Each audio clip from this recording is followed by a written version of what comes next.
Sure. Okay, here we are. It's Thursday, February 8th.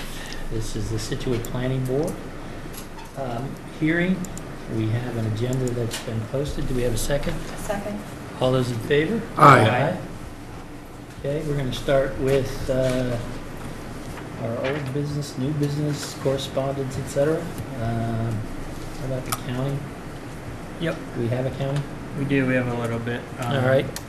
I move to approve the requisition of $90 to Massachusetts Association of Planning Directors for membership dues for Miss Karen Joseph, for $390 to Merrill Corporation for stormwater peer review for 8 Bayberry Road, and for $260 for Merrill Corporation for peer review for Curtis Estates 90 and Vinyl Road. A second? Oh.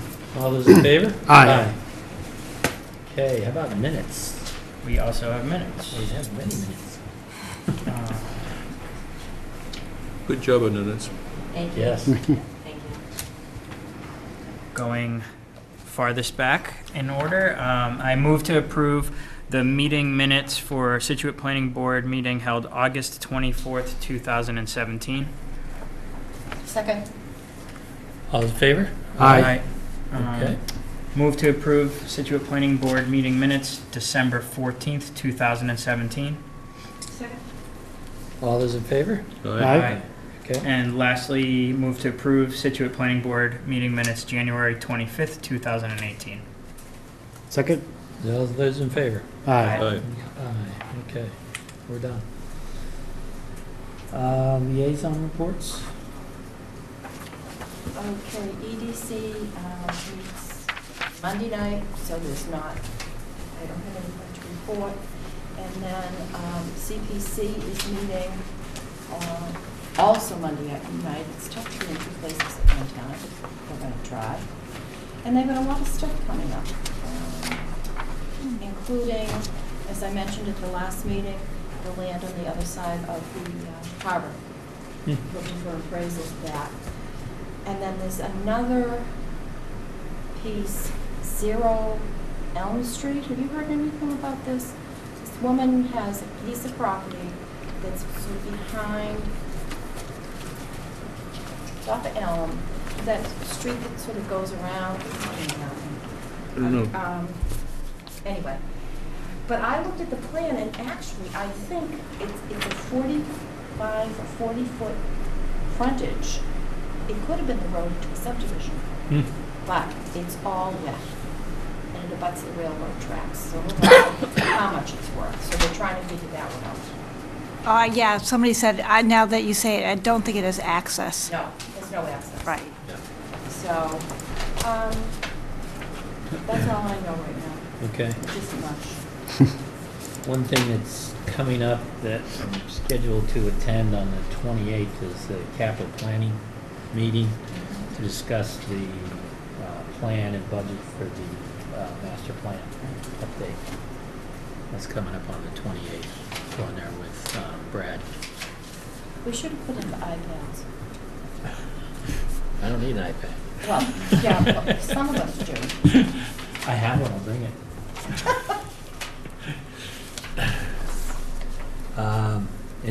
Any other reports? Yeah, I have a couple. First, Water Resource Committee met last month on the 30th, and briefly just kind of like the DPW operations update. The bad news is that brown water continues to be a problem, but they're working on it, and that water usage is also seemingly high for the time period, but a lot of that has to do with some leaks down by kind of the Humrock area on Oceanside Drive, which a couple have been detected and repaired, and subsequent repairs are going to take place. But I guess in general, it's a tough area to detect leaks because it's basically sand and glacial till, so the water just disappears pretty quickly. So in general, it's kind of hard to find some of those leaks. After that, talked a little bit about the Weston and Sampson has provided a scope and a budget for the water study. I have a copy of the scope of services, so if anyone on the board would like me to scan that and email to you, I'd be happy to do that. No statement of work has been provided yet for a sewer study, but that's in the works, and as well as water rate study, and additional evaluations of the stream flow releases. So are they looking for input on the scope document? I think that I don't know if DPW is, but I'm sure if we wanted to chime into the Water Resources Committee, they could relay that to DPW. I got a copy of it, and one of the things I noted is they don't appear to address the fish ladder issue in the study, so that should be incorporated in. I'll send them a note, but if anybody else, it would be good if you could send a scope around. Yeah, I'll do And if that. anybody else has any comments, we should get them. Are you talking about releasing of hundreds of thousands of gallons of water for the fish? I'm talking about the requirement that we maintain certain flows for the fish ladders, which is part of our agreement with the Mass DEP, right? Well, one of the. And that should be part of the assessment if you're going to do a water system study. Well, a few years ago, we had these water regulations that came down that we had to go to town meeting. And one of the things that they wanted was to fence in Old Open Bucket Pond, which they had done. And that used to be a premier ice skating spot. Mhm. They don't want anybody to fish there either. Well, that was always a problem at the Quabbin Reservoir with the MWRA, is they wanted to manage the use of the reservoir essentially to limit the potential pollution into the reservoir. And then they had a plane land in the middle of it. How does this fit into what I think I read in the paper, or I'm trying to remember, I read somewhere about the Scituate did get the funds to reconstruct the dam on the reservoir higher for an additional 28 days, I believe, of water storage. I don't think that work's been It's not done. approved. Yeah, that's still like It's- in the works. It's still permanent. But they haven't got their approvals or set up or sent out.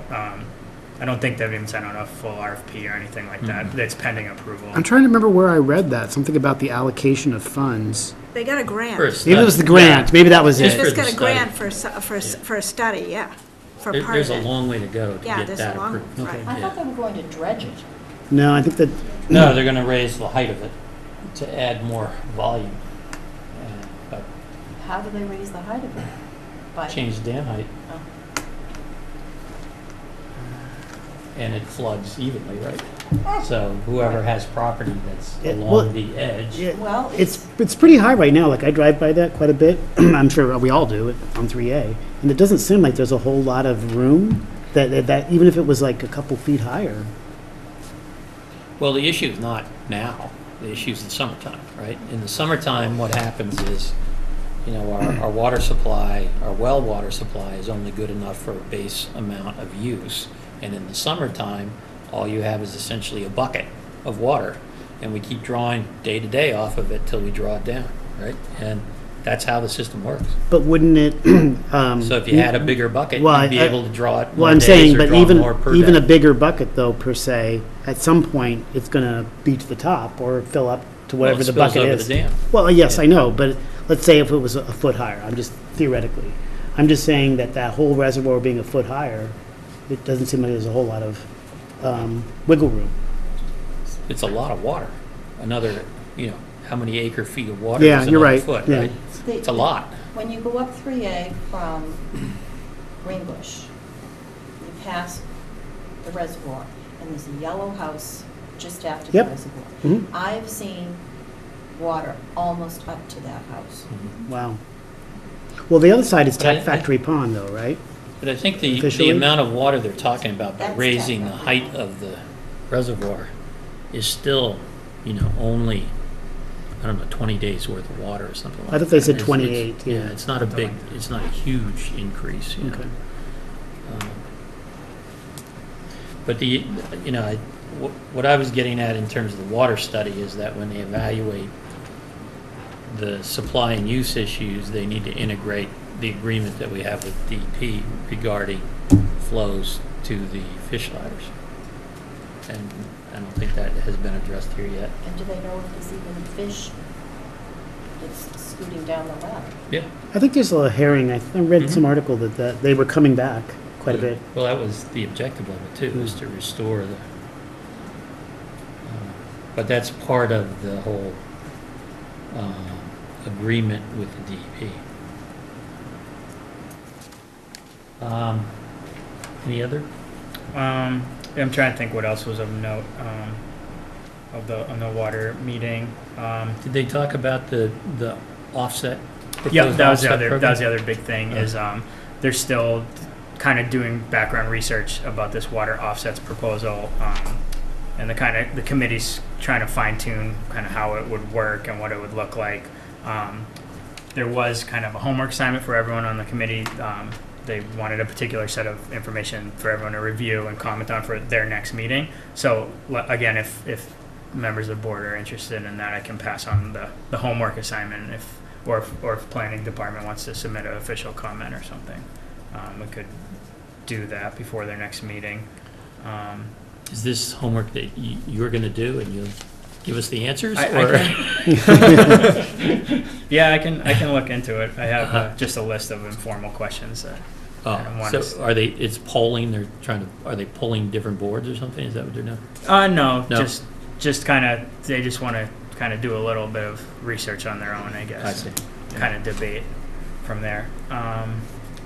That was the big stuff with water resources. I wasn't able to attend zoning board of appeals, but I watched the video. It was during our last January 25th meeting. 2 applications were heard that night. One was the continuance of Herringbrook Meadows 40B over by North River there and Neilgate Street, and that hearing's continued to March 1st at 7 p.m. And this time around, it was the applicant did a lot of kind of response to comments, and then the big thing is that they're still awaiting an additional engineering report, which they'll present hopefully for the March 1st meeting. Are they gonna build in a puddle? I don't know. We're waiting for the engineers to tell us. Yeah, They it's- want to build in a puddle, whether they will or not. There are definitely significant flood zone and concerns and the update of the FEMA map and everything. So we'll see what happens with that. But and then the other one was they opened the public hearing for Zero Central Park, which is the Lawson Green Apartments, which is an elderly 40B project, 30 units, 27,000 square feet. The main concerns that the board had were regarding parking. They seem to think that the amount of parking spaces won't be kind of sufficient for the intent of the building and for the residents. So that's kind of being further hashed out. The applicant kind of was amenable to increasing parking, it seemed, but the limiting factor right now is stormwater management and how they're gonna have to retool some of the site design for additional parking. Does the parking not meet kind of our standards? It doesn't, it's below. I think it's 30 one-bedroom units. I think they proposed 30 spaces or something similar, whereas the zoning bylaw would be 45. And then people were bringing up the fact that if it's kind of a age in place, then you're going to have maybe live-in assisted care and people providing services that will need additional Healthcare parking. providers, yeah. Is I happened to be walking the dog there just a couple days ago. The street, which is Central Park Street, which goes by the ball fields, there's a lot of parking there, but you couldn't use that as like. That would be, I think that's town land and it's off the property, so this would be just the parking on that site, I guess, but I don't know, maybe they could work something out there, but I know that's a concern too, is there's been some people were concerned that when they have sporting events at the fields that people park in the residential I spots can for imagine. Central Park and things, so it's a little tight over there, so they're gonna have to think about that. One thing that I thought was refreshing is the applicant did allude to the fact that this building is potentially going to be LEED certified because it has all the kind of utilities that they need, and they're going to try to make it maximally efficient for what they have. So. And this would basically be, my understanding is, that field, the grassy field that's behind. Correct, yeah, The between, current- kind of like behind the library and behind the Right. current Central And Park. there's a whole, there's trees, and there's actually a trail that goes through the trees over to, Yeah, Uh, that might go into private property there, Okay. the trail between the trees. Oh, and the other thing I should mention is that the vehicular access, the driveway is going to be between the library and the Central Park, where the existing parking area is, so they're not going to be putting a driveway next to the Lawson Tower and up Okay, on that good. side. you're good. Yeah. There is some trail that goes from what you're talking about to Langdon Road. Yeah, I walked through there. It And was, so it was nice. that's, a lot of kids walk through there to school, Yeah. And I think that's a kid-made problem. probably. Yeah. I think those are the It's been best. there forever, yeah. We And- did provide a comment to the ZBA on that. Fire department needs access on pretty much 4 sides of the building. So the proposed road between the Lawson Tower and the unit was supposed to be grasscrete type paving, and they didn't really have any details on that, so you don't know if it was sufficient to support the weight of a fire truck, et cetera. So we did provide that comment. And that hearing is also going to be continued to February 12th at 6:15, so next week. Okay. Anything else? How about you, Karen? All right, we've been busy. We issued a stormwater permit for 8 Bayberry Road. We're working on catching up with the meeting minutes. We're working on a letter for 14 to 16 Old Country Way for ZBA meeting this week. Next meeting, we have the zoning public hearing, we have an accessory dwelling unit, and we have the dog park to come back for its official site plan review. I've been working on findings of fact, and we'll start conditions as well for Toll Brothers.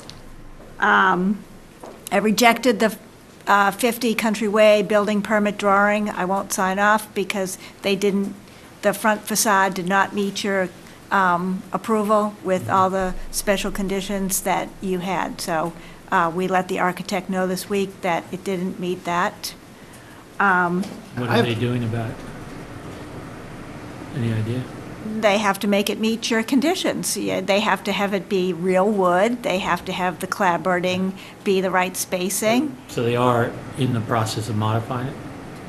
Supposedly, they got the phone call Tuesday evening that it didn't comply, and they were using plastic materials, et cetera, so,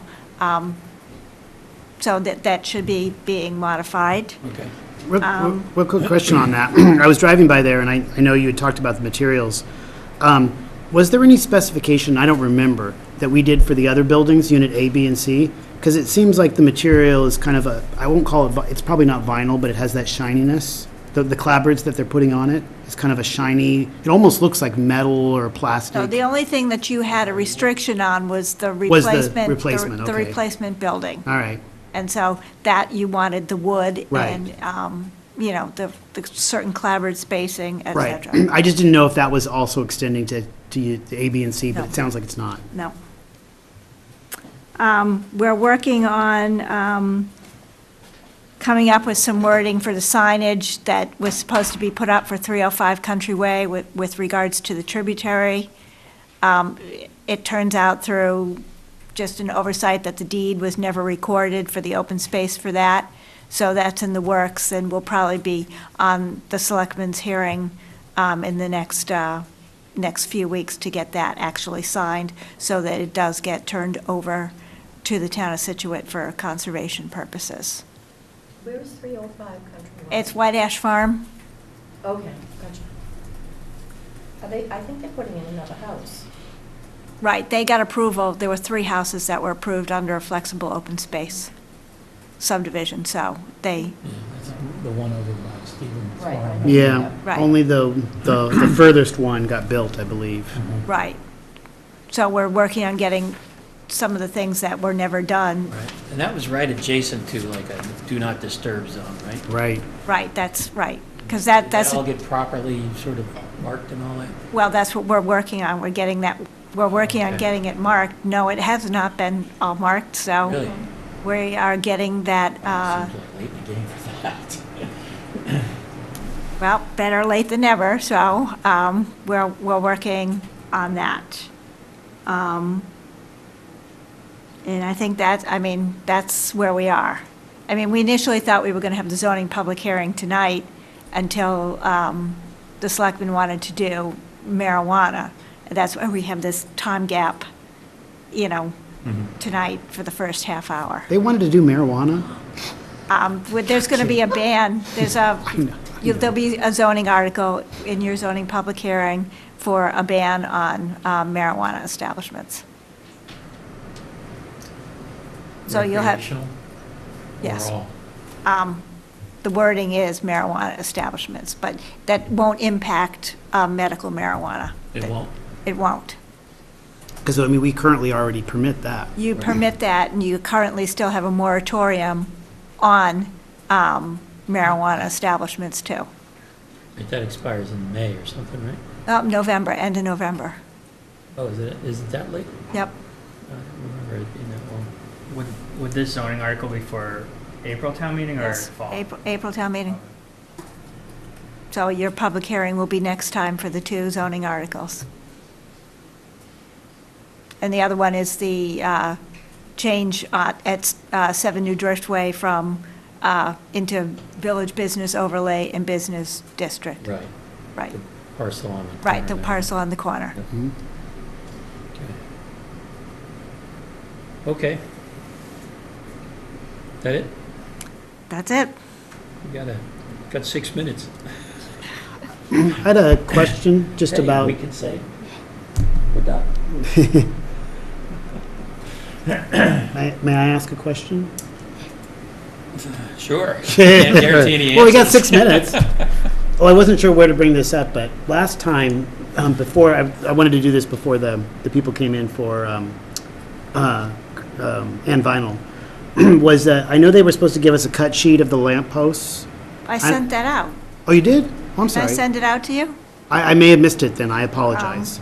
But I just was looking at, personally, I went to several developments, recent ones. I like the ones that are on Deer Common and Benjamin Studley better than the ones that are on Evangeline. I don't know if you have a preference. I don't know. Well, the ones I that don't are know on the Deer difference. Common I'd have to see them. and the ones that were on Deer Common and Benjamin Studley, I'd call them an acorn lamp, more like a Boston kind of acorn lamp. This is what, Yeah, those are the ones I didn't like. That's an acorn lamp? No, I I'm never sorry. would have gotten No, there. this is not the acorn. Oh. I don't know if you have a preference or So not. this is what's proposed for can vinyl? This, yeah. So what's the other one? The other one, I wish I had a picture of it. It's it's your very traditional. It looks like any Is it a lantern? any light? lamp in Boston. But is it more like a lantern then? Yeah, like a gas light? It's more like a gas light, yeah. Where the top is, picture it like it's a glass acorn. I guess I have to see it. I don't run out and have take a much picture imagination. real quick. Let's adjourn and go look. Yeah, well, just drive by Deer Common someday, or drive by, We have to Well, have we're making a something- decision on that. yeah, okay. All right, well, if You got a I don't have picture? any internet here, let me see, I can find something. Here, I'll Google acorn lamp. Steve Kahn. I don't think they would have a, Little picture.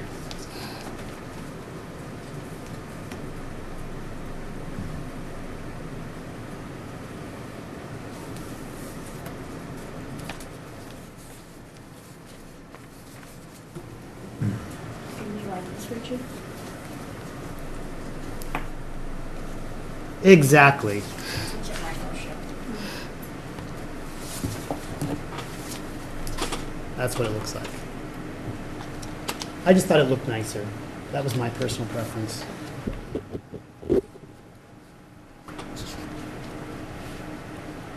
That's a more colonial look. I don't know, maybe it doesn't matter. Maybe we shouldn't be talking about it.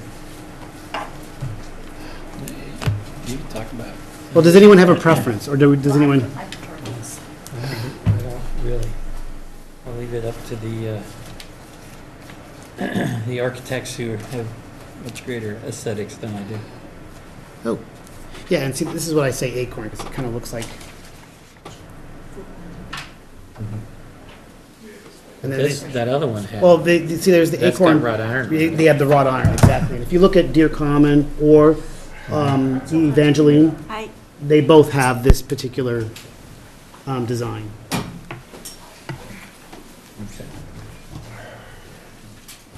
Is that something you want to discuss? Well, I say I prefer it. I want to see what the board, if you don't have a, Well, okay, we can, Can yeah, we I'll talk. raise it with- Okay.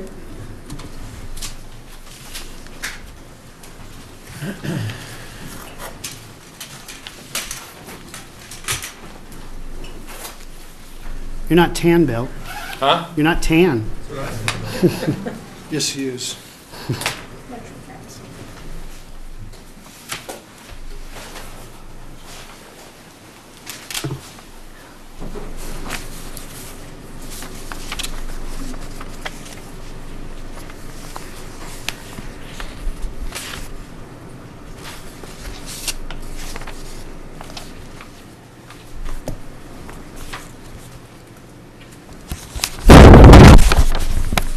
I guess we're sufficiently close to 7:30.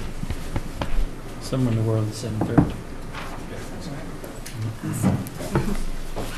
Do we have everybody here? Yeah, the atomic clock says it's 7:30 in Geneva. Oh, I thought that was in Greenwich. actually, it was, yeah, you're, yeah. It is in I Greenwich. know it was a G.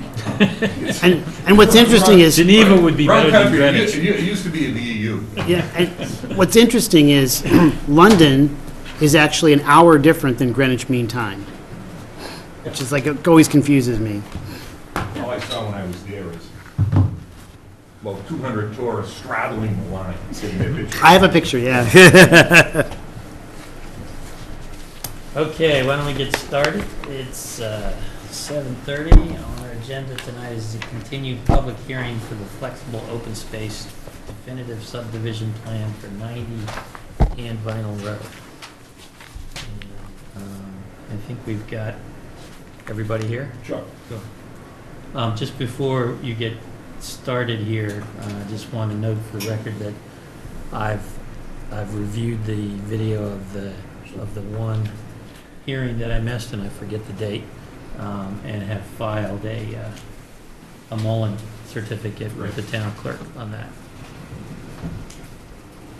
Just by way of Bill Armberg, I'm with Jeff Delisi. I also have Paul Marabito, Greg Tansey, and Don Gillespie. Great, thank you. And Karen was kind enough to share the draft, all the draft documents, which we had some commentary back and forth. And that's the extent of our commentary. I understand a lot of it is to a suggested area. I don't want those. I understand that the draft documents is just, I'll try to get the information out there in the interest of a little bit in advance, have a chance to look at it, so we can hopefully cut down on it from our standpoint, asking questions. That's all. Paul, do you have anything that you want to say at the outset from your last filing? Issues? Since the last meeting, I did receive an email from Karen. She had about 12 things that she wanted us to address on the plan, which I have marked up, and that'll be part of the final revised plan. And I've also had an opportunity to review the 3 decisions that she put together, and I'll go over those with Bill and Jeff as well, so I think we're ready to go through it. So other than that, I have no further comments. The items that you raised, Karen, should we address any of those right now? I sent the board them today. You know, most of them were, it was pretty minor stuff. Okay. Most of it's pretty minor stuff. Some of it I think you'll get to when you discuss the conditions. Okay. One other thing, one last comment. I know you received yesterday or today a letter from the conservation agent. There was an issue about on this open space. It's kind of a twofold thing, who takes that. I've actually, what the bottom line is, I think the statement she has is a misstatement. And I've talked to the chairman of the Conservation Commission and the town administrator, and of course, what I understand the protocol from the town administrator is if the Conservation Commission wants to accept it, then the selectmen will back it. We have not appeared before the Conservation Commission to ask that. I've talked to the chairman, and at the next meeting we are going to appear that. But nevertheless, as far as conditioning this, it would be one of the three things that's in the bylaw. If it isn't that, we're going to get a state restriction, we'll get a conservation from that standpoint. Secondly, because at the outset, the commission hasn't even decided where they want to have it, so to have a statement from the agent, I think it's misstated or not fully accurate, the commission hasn't met on it. Have you filed at the Conservation Commission? Yes, and that's an error also. We filed over 3 weeks ago. And we filed determination, so this is minor work to be done. And for inexplicable to us, we should have been on last Monday. We weren't been on last Monday. From a technical standpoint, we're already constructively approved because they blew the date. But that's not our intention. We're going to show up at the next hearing and deal with it. But it's relatively minor things. It's grading, and also on a public safety basis, there's isolated wetland out front. We're going to move the stone wall back and to build the sidewalk, which is a municipal benefit here. So we feel that we have it covered from that aspect. But we'll defer to whatever the commission says. But we did file over 3 weeks ago. Okay. Any other sort of comments or open issues from the last meeting? One of the things that came from Amy was the existing historical natural stone walls located throughout the property. And I had brought this up at the last meeting as well. Is there any potential to repurpose, such a wonderful word, those stones to sort of delineate the back parts of people's properties? That's, I'll let Paul speak to that, but that's not the plan. I think there's other uses for the stone on site here. But we went through some pretty significant detail there, which we have some very detailed conditions as to the nature of the signage and where it's located. What are you going to do with the stones? What are we the going to rocks? All those stone walls that are throughout the property. The stone wall that runs parallel with Ann Vinyl Road is going to get rebuilt. Right. And there's one wall that runs from Ann Vinyl Road in towards the existing house, one long wall. We had a stone mason on site that said a lot of those stones are going to be used to rebuild the wall that runs parallel with Ann Vinyl, because the wall is going to end up wider and taller than it is right now. So I'm not sure if they're going to use all of the stones on that wall that I described going up to the house, but they are going to use a lot of them. Are we talking about stone walls delineating the open space at one point in time? Yeah, we were. Yeah. And that's what I was suggesting, that we have the stone walls delineate the open space. I did not articulate it as well as I should have. No, you did articulate it, but I think what Don's saying is a substantial amount of that is going to be used to make the front stone wall beefier, taller. But there are other stone walls sort of throughout the property, not just that one. I mean, we walked it. There's three. Yeah, there's Yeah. a lot of fieldstone. Yeah. There's one more stone up there. Shall we have that discussion as we get to it in the conditions? Works to me. Okay. Any other open issues at this point? I guess one thing Paul said that like the 12 comments that Karen had provided earlier. One of them was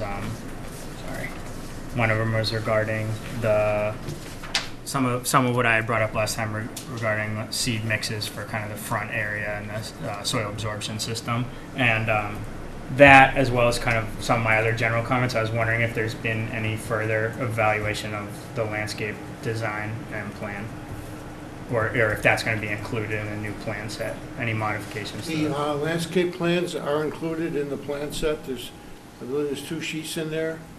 from Sean Babbage Company. Right, I meant new ones since the last hearing. I have those from the last hearing. And I brought up a number of substantive comments regarding the Yeah, but, landscape design.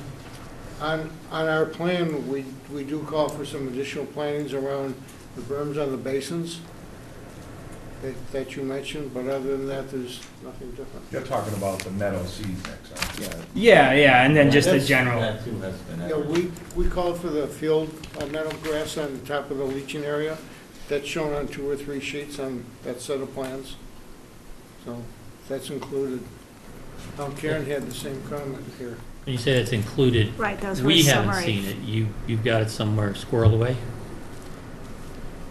Well, this is the set of plans that we're going to revise. This is the last set of plans that we submitted to you Yeah. at the last meeting. What I did was I took their comments and I just hand wrote the edits on it for the draftsman tonight. I'll show you where it's. Yeah, but we don't have a new set that shows these changes yet. But I guess the question you were getting to, Ben, is that those changes will be on the next set? Yes. Yeah, the next set will be your last This is the Mylar one set. Right. And it'll be in there. And can we articulate the changes to make sure they address Yeah. your comments? I can read you the note I put on there for that.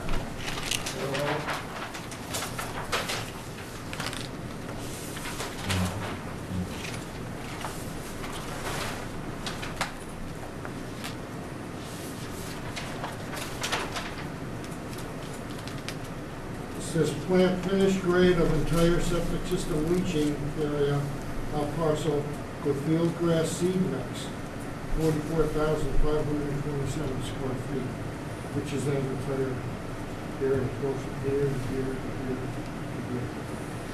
is there any more detail on, like, does your landscape architect or horticulturist or anyone kind of figured out what this is gonna look like and what the seed mix is and specifications or anything? Because that could just, field grass could just be Yeah, lawn. we're going for field grass seed mix. I could ask him for a spec, but What do you think it should be? I Do mean, you have a sense, or do you know what you're looking for? I don't have any sense on any of this. I don't particularly, without doing more kind of detailed analysis of this environment and the site, but the landscape architect is working with the design team, and they should be able to know that. I mean, that's So what we're looking for is the specifications associated with field grass seed mix. I did mention that to him, and, I'll put the Okay. spec on there. That's a fairly standard seed mix. Right, yeah. And I think we wanted the regular lawn grass seed mix on there too. Did you want field grass or? No, I mean, but my comment was the seed mixers in general. There's no seed mixers on the plan. And so I was trying to address Ben's comment about the field mix and the regular mix that you're going to be Oh, okay. using. Neither one of them appear to be on there. And so we just hope that we want them on the final set of plans. All right. So regular mix, is that what it's called, or Well, I mean, lawn I'm just mix? calling, there's going to be a lawn mix, and then and then we discussed last time the special field mix for the soil absorption system. Okay. So we can condition that prior to endorsement that on the landscaping plan, the seed mixes will be depicted to the satisfaction of the board. Right, and then also Paul alluded to the fact that they might be adding some additional plantings on the sidewalls of the basins, and any of that detail, I think, should be captured. Yep.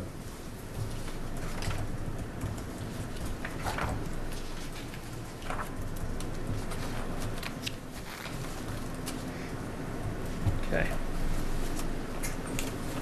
Okay, well, Can I, since we talked Sure. about it, can I bring up the lights? yeah, absolutely. So I found it, Karen, by the way. Thank you. So you submitted the cut sheet for the streetlights on, or at least it's been stamped June, or January 30th. Yeah, that's, and so what I was wondering is, I was out looking at different subdivisions in Scituate, Okay. and on Deer Common and on Benjamin Studley Farm, they use more of an acorn light, which I find a more aesthetically pleasing, more sort of traditional street light. This is more a little bit colonial to me. Would you be amenable to changing it to the acorn light to match the other developments? Yes. Okay. Yeah, great. And what's the light called? Well, I was looking, it's basically, it says here, The acorn light? yeah, I wish, Does it actually look like an acorn? yeah, it's, the best way I could say is just go to Deer Common, or, I've seen it, Richard. yeah, or just go to Benjamin Studley Farm, either one of them, and take a picture of it. Sure. Okay. Okay. With that, I think it would probably be worthwhile to just start at the beginning and work our way through on the draft documents. And I think everybody has a set. Does everybody have a set? Yes. Okay. Which one do you want to start with? What do you think the best one to start with is, Karen? The conditions? I think the findings of The fact of fact. the special permit would probably be the best place to Okay. start. All right, well, let's start with that.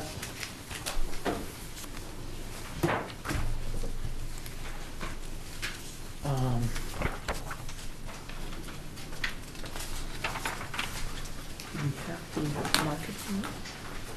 We don't. Yes. Oh, there it is. No, that's it. Thanks. Okay. Shall we walk through, are there any first of all, are there any comments from the board on it? On the findings of fact? I note that we have proposed comments from the developer as well. We have a few red lines in here. Which So just to, might be an issue for the, yes. just to give you a sense of where we were at, is I've sat down with Karen, reviewed them, we reviewed them with the team, and what you see is the draft, red line comments on these documents indicate where we propose either a discussion or some changes. Everything else is generally acceptable to us, as written. Okay. Sounds like we ought to work through those first then. There aren't too many corrections. Yeah, really, it's just the open space. Right. That's the only one, really. I We're mean, gonna have to read through this, though. No. No? the other one was just No? verbiage. Do we need to read through these, Home. Karen? Well, if you're going to vote them tonight, technically you should be reading them into the record as, All right. Yep. So, So what we ought to do is read through them, and then if there are any comments, come back to them and modify them at the end. Well, actually, there aren't that many, I don't think anybody has any comments here, so why No, don't we there's just the, like I said, the one address them change. as the edits are come up. all right, what do you want to read? Can I ask one question? We only have two comments. Do you want me to explain what the nature of the comments is, or you tell me what? All right, is that comment on number two? Number Yeah, two. all it is just factually, when they did a review of it, the dwelling's historic, the garage is not, and there's other things of that, so it's just a clarification. That's all. All right. And also the one at 13, that's one of three methods of this Yeah. method, and that's, Yeah, that's all. that's all. All right, shall we start? Okay. Yeah, let's go. Findings of fact. I move to approve the following findings of fact based on information submitted by the applicant and the testimony given during the public hearing. 1. Welby Builders LLC filed an application for a special permit for flexible open space development under Scituate zoning bylaw, section 550, on June 20th, 2017. 2. The property that is the subject of this application is a 15.52 acre parcel at 90 Ann Vinyl Road, which contains a historic single-family dwelling. The property is in the residential R2 zoning district. 3, the applicant submitted a site distance plan stamped by Gregory J. Tansey, E.E., indicating site distance requirements of 300 feet from that. The applicant provided a plan showing a removal of trees and vegetation at the east side of the entrance to improve site distance. A trip generation memorandum was submitted by Jeffrey S. Sturp, P.E. of Anais and Associates, Inc. The board determined that the trip generation memorandum is acceptable and did not warrant a full traffic study. Four, the proposed stormwater management system has been reviewed by the town's consulting engineer, Peter Palmieri, P.E. of Merrill Corporation, whose comments indicate his concerns have been satisfactorily addressed. The rate and volume of stormwater runoff in the post-development condition is less than or equal to the pre-development condition. 5, as required by the Scituate zoning bylaw, section 550.4D, special permit approval, the planning board finds, based on evidence and information provided by the applicant and reviewed by the board, that the flexible open space development, FOSD, is superior to conventional subdivision for the following reasons with the following specific benefits provided to the town consistent with those in the purpose section. A conventional density sketch showing 16 lots was approved by the planning board on September 21, 2017. The flexible open space development plan does not exceed 16 lots as approved under the conventional density sketch plan. B, the existing historic Curtis house built in approximately 1860 has historical relevance and period architecture according to the Scituate Historical Commission. The house will not be demolished and will be moved to lot 16 in the FOSD, where it will be preserved and rehabilitated. This helps preserve the town's historic character, which is the purpose of the FOSD bylaw. C, open space parcel 1 and parcel 2 provide a buffer around the proposed development. This buffer to the development would not be there under a conventional single-family home development, as septic systems would be on individual lots and require considerably more grading and fill per lot. The shared soil absorption system of approximately 1 acre in size provides an area that can be used as a field, increasing the perceived open space. The open space parcels will be demarcated with signs and boulders to discourage any access. The applicant has agreed, Mrs. D, to reconstruct a 5-foot wide bituminous concrete sidewalk along the perimeter of the property abutting Ann Vinyl Road for the length of the property. The existing precast concrete curb will be replaced with vertical granite curb, VA-4, with 6-inch between the top of the curb and the pavement, with a saw cut into the existing pavement to construct the curbing. This will benefit the town by providing a safer means of pedestrian access to the adjacent Hatherley Elementary School. 6, Scituate zoning bylaw, section 550.5, design standards, paragraph A, requires protection of important natural and historic features of the land and minimization of the size of developed areas. The property contains a historic home built in 1850, which is to be preserved. We've got 1860 and 1850. 1860. Yes, Yeah. 1860. 1860, which is to be preserved. The proposed development will allow creation of open space parcel 1 and 2, which contain 224,499 square feet, or 5.15 acres. This will minimize the size of the developed area.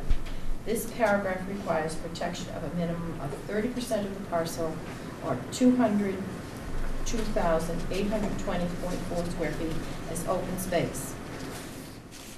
244,499 square feet, or 36.2%, are proposed to be protected.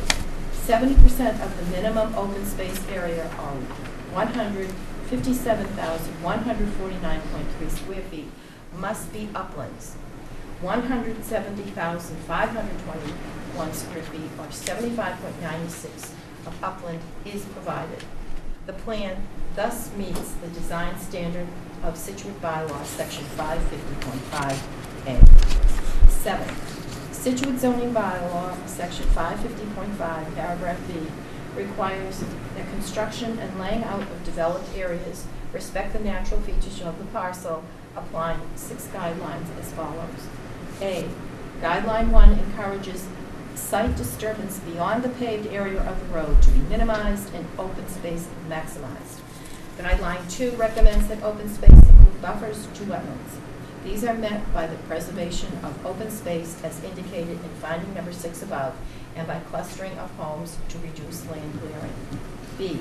Guideline 3 recommends preservation of adjacent trees along or open space adjacent to existing roads. Some trees are preserved along Ann Vinyl Road by drainage basin parcels 2 and 3, open space parcel 2 and open space parcel 1. Drainage basin 2 will be constructed with existing trees to remain to enhance stormwater treatment and wildlife habitat. C. Guideline 4 recommends locating water and sewer utilities under road pavement. Water lines have been located in the grass strips adjacent to the roadway pavement in the roadway layout. The sanitary sewer trunk line is on the roadway pavement. All underground utilities will be used throughout. Guideline, this is D, Guideline 5 indicates use of low-impact development, LID drainage techniques is encouraged. Lid drainage was provided in use of water quality swales by Basin 2, preservation of the existing tree line in Basin 2, and reduced land clearing due to cluster of homes. E. Guideline 6 states curb cuts should be minimized and conflicts with existing traffic should be avoided. One existing curb cut will be used for the development, which is opposite the existing Pleasant Street. 8. Situate zoning bylaw section 550.5C requires provision satisfactory to the planning board for protection and maintenance of common land and common facilities. The Homeowners Association Trust will own and maintain the stormwater areas of the site, including the basin parcels 1 through 4. A buffer along Ann Vinyl Road is provided. 9. Situate zoning bylaw section 550.6 minimum requirements states that the maximum number of lots in flexible open space development special permit must not exceed the number which could be created through a conventional development of the site. A conventional density sketch plan for 90 Ann Vinyl Road in Scituate, Mass. Dated December 1, 2016, with revisions through 9/18/17, shows that the parcel could be subdivided into 16 lots in a manner which complies with the zoning bylaw and the standards of the subdivision rules and regulations. This conventional density sketch was approved by the planning board on September 21, 2017. This number of buildable lots is shown on the flexible open space development definitive plan dated June 14, 2017, with revisions through 1/12/18, submitted with the application shows 16 lots. 10. Situate zoning bylaw sections 550.6A, lot area and width, and B, frontage requirement requires the lot area, width, and frontage for each lot to be sufficient to support the dwelling, its accessory structures, septic system, and access. Based on the information provided by the applicant's engineer, each lot is of sufficient size and width to do so, as there is a separate lot for the soil absorption system. 11. Situate zoning bylaw section 550.6C requires 15-foot side and rear setbacks in a flexible open space development, with setbacks from the perimeter of the development equal to those of the underlying zoning. 30 feet rear setbacks required in R2. Building envelopes shown on sheet 4 and 5 show setbacks for lots 1 through 16, which meet the requirements of 550.6C. 12. Situate zoning bylaw section 550.6D requires no more than one single or two family dwelling and accessory structures on each lot. No more homes can be built on any lot because Situate zoning bylaws prohibits construction of more than one single or two family home on a residential lot. See section 430.1. 13. Situate zoning bylaw section 550.6E requires open space to be conveyed to the town, a conservation trust, or protected through a deed restriction accepted by the Massachusetts Office of Energy and Environmental Affairs. One of these three methods will be utilized. 14. Situate zoning bylaw section 550.6F requires restriction of further subdivision of the lots shown on the plan with a note so stating on plan note 11, page 1. The special permit will include a condition that prior to the start of construction, a deed restriction shall be recorded stating that no lot in the flexible open space development may be further divided or subdivided into additional building lots, and a note shall be added to the plan to reference this condition. 15. Scituate zoning bylaw, section 550.6G, permits the planning board to specify roadway, drainage, and utility design requirements deemed necessary to ensure adequate access, lessen congestion, provide proper drainage, protect public safety, or provide for water, sewer, utilities, or other municipal services. The planning board has done so for this project by taking into account comments from the DPW and the town's consulting engineer with the roadway cross-section and the reconstruction of the sidewalk and curbing along the project frontage of Ann Vinyl Road, and these shall be included in conditions of approval. 16. Based on these facts, the flexible open space development is superior to a conventional subdivision and meets the requirements for a flexible open space development, section 550 of the zoning bylaw. I second that. Before we vote on that, Oh, there's I'm sorry. a discussion, right? Yep. Go ahead, Bill. 5B. Yes. We talk about the house will not be demolished and be removed, be preserved and rehabilitated. I guess I'm not sure how that gets done and how long that's good for.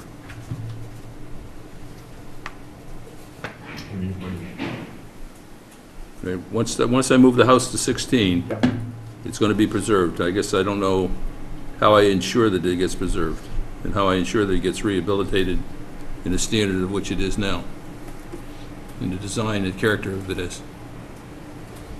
Well, with the historical commission built, the answer is reason gets preserved is under our Scituate bylaw, you cannot demolish it unless you went back to the historical commission at another date to have them do that. So the answer to that is you can't demolish it, and so that's what you have. Can't demolish it for a year. Oh, for a year. All it does is just hold it. Right, Karen? Yeah. Right, but think it's they 1 don't, year. I mean, they withdrew their request to demolish it from the Historical Commission. I mean, so they are committing to preserving it. So You're is worried there- about the future. Is there a place in the conditions we ought to expand upon this? Well, I guess I'd feel more comfortable if I knew that it was going to be expanded. Once I move it and I rehabilitate it, right, 2 days after that, I can do anything I want with it. Right, but this is sort of a finding of fact, right? Yep. So the finding we're saying is that it will not be demolished, and it will be moved, and it will be preserved, and it will be rehabilitated. And if I hear everybody right, you're fully in agreement with that finding of fact. Yes. So you're committing to do that. If there's additional language that we ought to add, Then we're going to go with I wonder if we conditions. should do it in the conditions. Yeah. Do you think? I agree. So we'll hold that for that discussion? Yep. For conditions. I would also add, part of B also says, according to the Scituate Historical Commission. And do we have something on the record from the Historical Commission on to that effect? We got a comment letter from them. Okay, good. What else you have, Bill? No, that's it. I'll go on to C then. A couple of just sort of, well, there's an editorial change and a comment to follow up on Ann's question earlier. In the second sentence, it says this buffer to the development would not be there. And I would suggest we strike that and say would not be preserved under a conventional.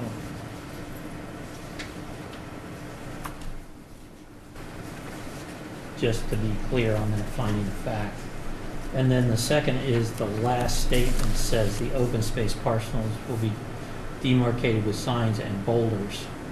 And this probably is the time to go back to your comment about demarcation of stone walls. I mean, I suppose in a very big stretch, there are boulders and stone walls, but I don't know that that's consistent with what you were looking to No, address. but I think we can do that in the conditions. But if we vote this as a finding of fact, this will be Negate easier. that? Well, we'll then have a different finding of fact compared to the conditions.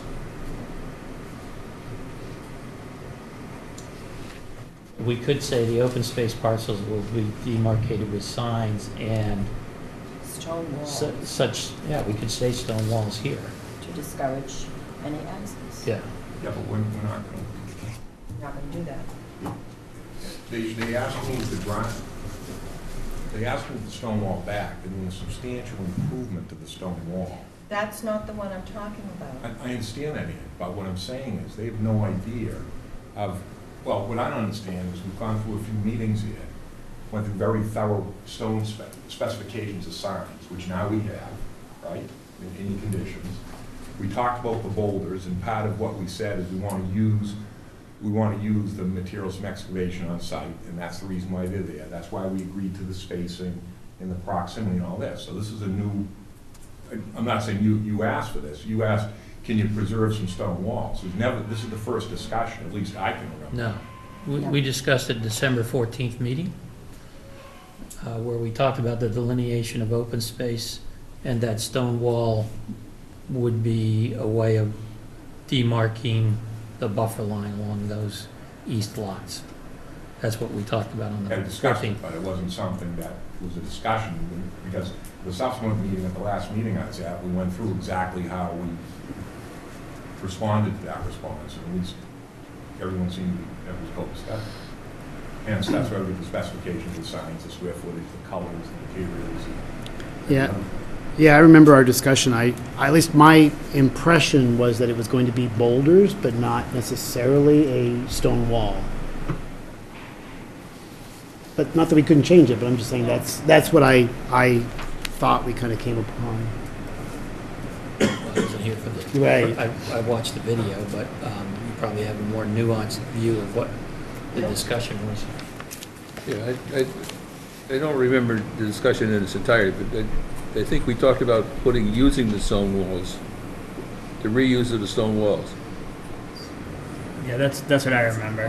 Reusing them, incorporating them into. Because I remember the thinking design. myself that there was not enough stone walls on the property to come back and do the perimeter. There is not, or absolutely. This is the plan that we submitted 1 or 2 meetings ago, where we showed altering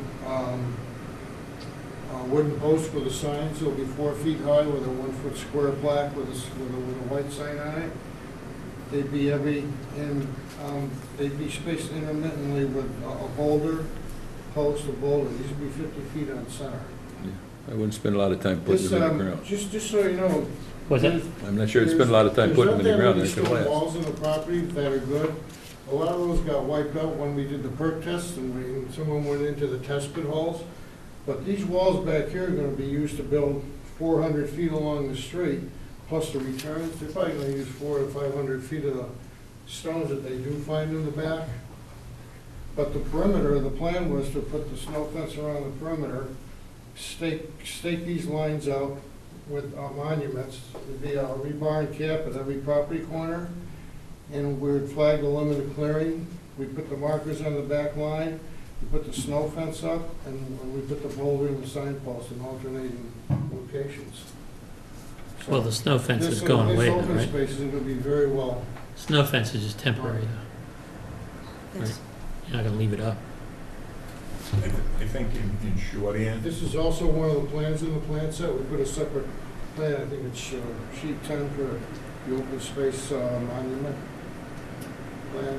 So it's part of the plan set, which is on the back side. From what I recall, we were saying that some of the stones or the boulders that were in the existing stone walls could be used for these monuments, for lack of a better word. I thought that's kind of where we came to.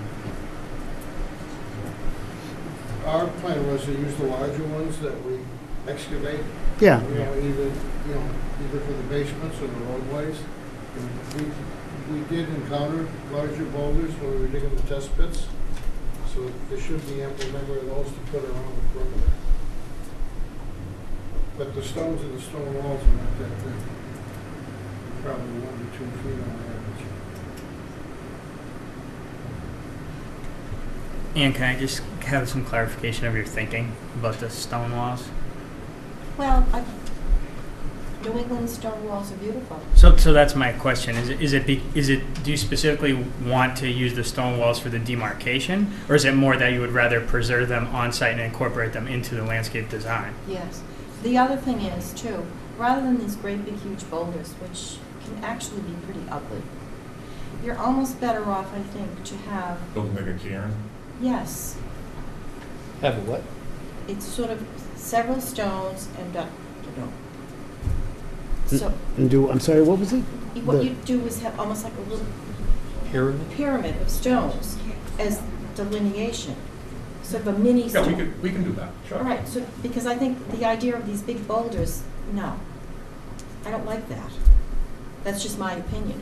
This, So, Was there a specification on these boulders or something? they're just whatever they call The it. drawings indicate that they're 3 cubic feet in size minimum, That's big. so that you could get something substantial to mark that, so somebody just wouldn't go out and move them.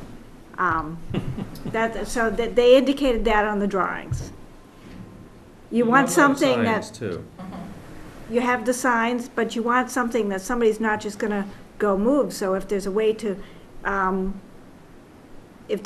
compromise and have the cairns and some significant size boulders. if I can make a suggestion, And how far apart are these, just so I know? 50 feet. 50 feet. Well, so actually, there'll be a sign every 50 feet, then a boulder every, sign, then boulder. Sign, boulder, Sign, sign, boulder, so that's, they show it alternating. And like Paul said, but still at the lot corners, there's gonna be a demarcation with an iron pin.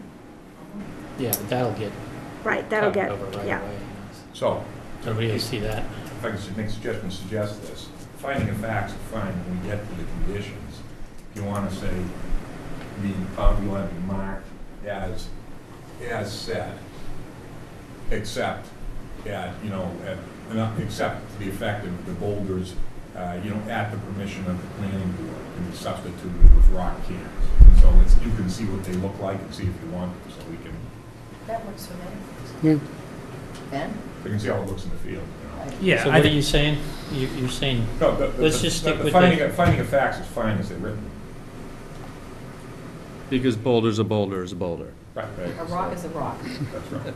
so we could say that our condition is that the boulders have to be stacked linearly and in smaller growing sizes, so they No, no, become a no. stone No, wall? not here. No, Not here. I think what you want to say is, what we have in the plan is what we're going to do when we get to the conditions. It'll say, at the permission of the planning board, the boulders on here can be substituted for rock cairns with permission of the planning board. And then on site, they can build a couple rock cairns and show you what they look like, Right, okay. all right? So from a finding of fact point of view, Well, the rock cairn's still boulders, Right, Yeah. still rocks, right. just a different. How about if we just change boulders to rocks? How about boulders / rocks? Yeah, that's That good. works. Stone, with signs and stone. We get so caught up with some of this stuff. well, I was just trying to address your larger You did. comment, okay? Thank you.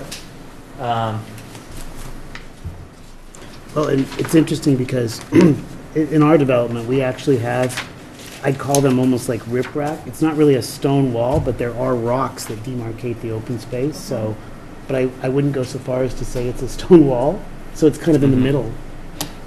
Do people recognize it? I think so, yeah. Yeah. Well, yeah, yeah, absolutely. I know you do. I mean, does generally everybody I've never recognize asked it the as a question. demarcation? Hi, welcome to our house. Does it demarcate the Talking about stone your wall? neighbors. Take a Yeah. walk around the perimeter. See who's mowed what. Yeah. Yes, so to answer that Uh, question, yes, it does demarcate. Okay. Any other comments, discussion? I'd like to discuss a little bit 7A, where it says guideline 2 recommends that open space include buffers to wetlands. I mean, this had came up in earlier meetings that some of the lots encroach into the 100-foot buffer. And the conservation had submitted a comment kind of discussing that as well. I just wanted to point that out. Well, I didn't think, are we in the buffer? I thought we were out of the buffer. No.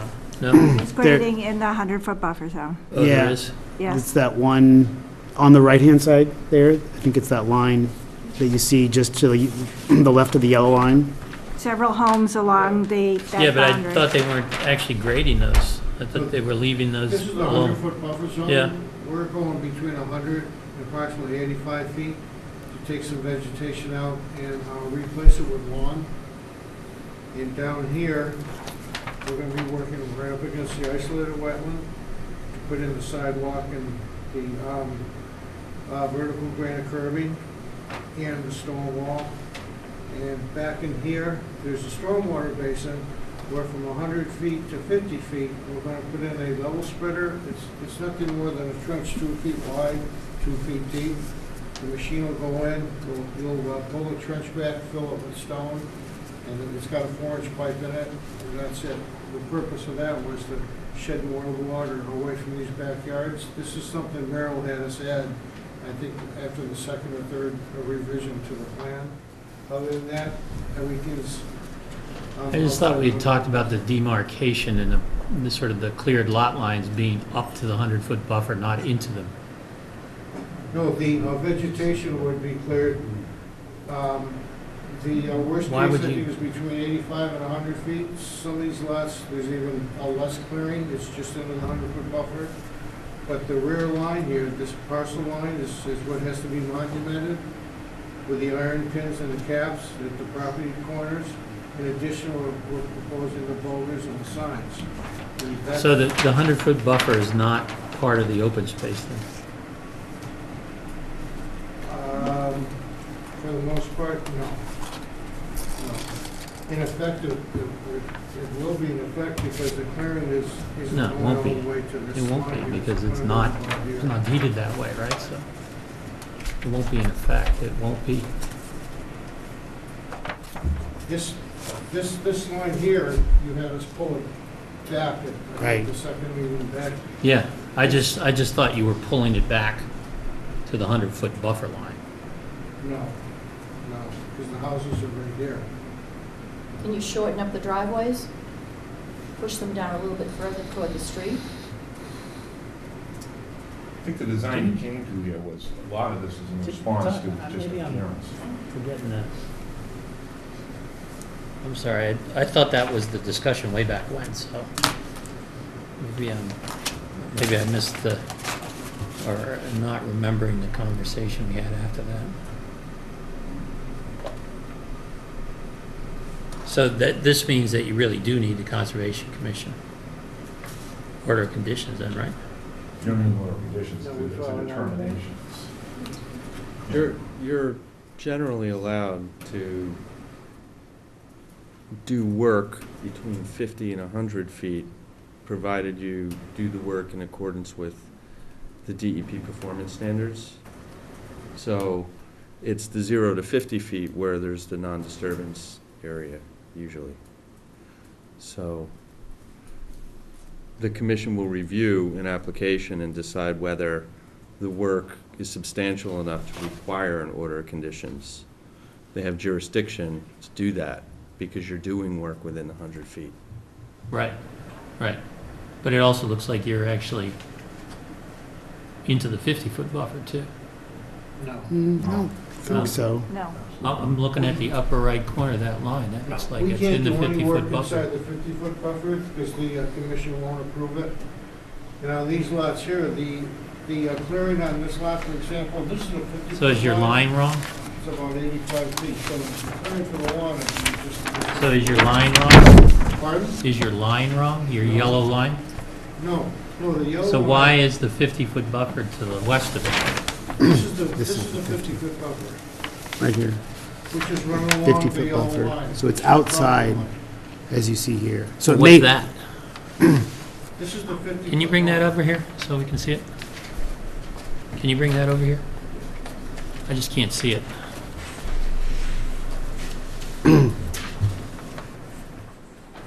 Good catch. Yeah. This is the wetland line. What's this line? This here, Yeah. this is the 50-foot buffer. So why is your 50-foot buffer to the west of the open space demarcation then? Why is the 50-foot buffer here? Yeah. Because the wetlands are here and we pulled back 50 feet. But No, I but I you think what didn't he's saying pull your is, property line demarcation The there. property line is here, but we aren't doing any work in this area. How do I know that? Because the plan we filed with the Conservation Commission shows the clearing to be on a line like this. What's gonna happen with this rear line here, this is gonna end up being in the woods, because we are clearing to the back line. Right. But Okay? maybe the thing that Why we are you should, doing anything in the 50-foot buffer? Why isn't the property line following the 50-foot buffer? This is where the line's always been. And we actually pulled this, I don't think so. pulled this line in. Now, we're- well, I guess No, maybe that's it what, went the other way. there's a discrepancy here, because We're not in, working on the 50-foot buffer. No, right? Yeah. Yeah, so what is that line? in the plans 50-foot that we buffer. have here, the landscape plan, Yeah. dated December 26th, I'm looking at the line that you've marked, the 50-foot buffer, and it's outside the lot lines. It's, but in that one, Are these lot lines? this is the lot line right here. Is that what it's called What would on you, the drawing? um, That one shows the lot line differently. yeah, so basically there's a discrepancy, I will agree with that. When he prepared this plan, what he did was to take our plan, he tried to superimpose his landscaping on the site. This isn't that accurate. Oh, The purpose of okay. this plan was to show the landscaping up in here. So that's accurate. I would So- suggest you might want to look at the grading plan versus a landscape plan. The grading plan shows where they're grading to. It shows the 50-foot buffer, and it shows the 100-foot buffer line and the wetlands. It shows, the grading plan shows everything. Okay. Does it seem like it's outside the 50-foot? I did not believe that they were doing any work within the 50-foot buffer. I didn't think we were within. Here's the we were buffer, right? Not within the 100. Yeah, it's Right. outside of 50. But I thought we were going along the buffer. 100, yeah, 50 buffer. I think you discussed it that night, but you never really came to a conclusion. According to the grading plan, it's outside what I would, well, the property line. 50-foot buffer is here. Oh, yeah. But this, what is this? That's not the property line though, right? You know what? That plan I just showed you on the back side of this one, that's one of the original plans. This plan shows the line that after you moved it, this is the 50-foot buffer in here. That's what I remember. Oh, okay. That's what I remember. Yeah, that's what, I think it's the same thing you're looking at. The old line was down here, and we pulled it in. So you have to redo that other plan then. They need a new. Well, this plan here was just to demonstrate whether or not we could use post and boulders, which are on this plan now. This has the sign and the boulders along this line here. Oh, In the only area we're gonna clear, for example, on this lot here, we're gonna clear something like this. So, okay, well, that's what I remember. I don't, These are that's, all in the woods. that's why I was Yeah. confused looking at the other yeah, one. this plan on the back is All right. an old plan. So throw that other one away.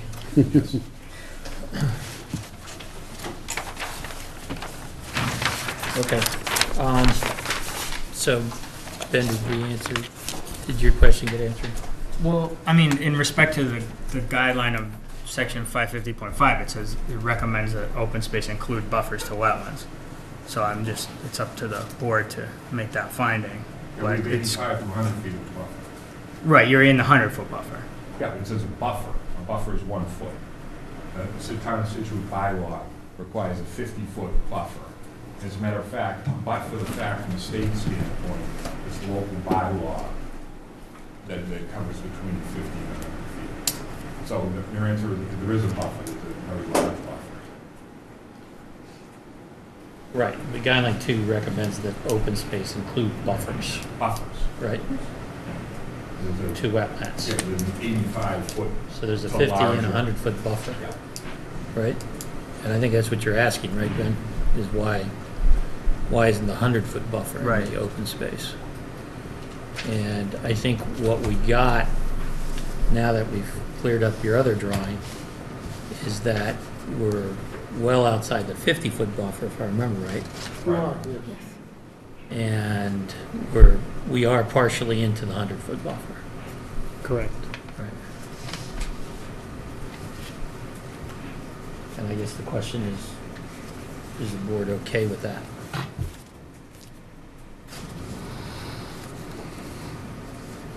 The yard's gonna creep to 15 feet anyway. Was that? I said the yard's gonna creep 15 feet, You can't stop them. and you're not gonna be able to stop it. Nope. So, at this point, I think we got outside the 50-foot buffer, which was important here. Right. And we're not right up to it either, that we have some buffer to the buffer as to where the demarcation, if I'm looking at that map right, as to where the property lines are and the boulders, et cetera, are going to be. Am I looking at that right? Yeah, there's a little Yeah, bit. There's 15, 20 feet, right? Roughly. I don't know if it's that much, but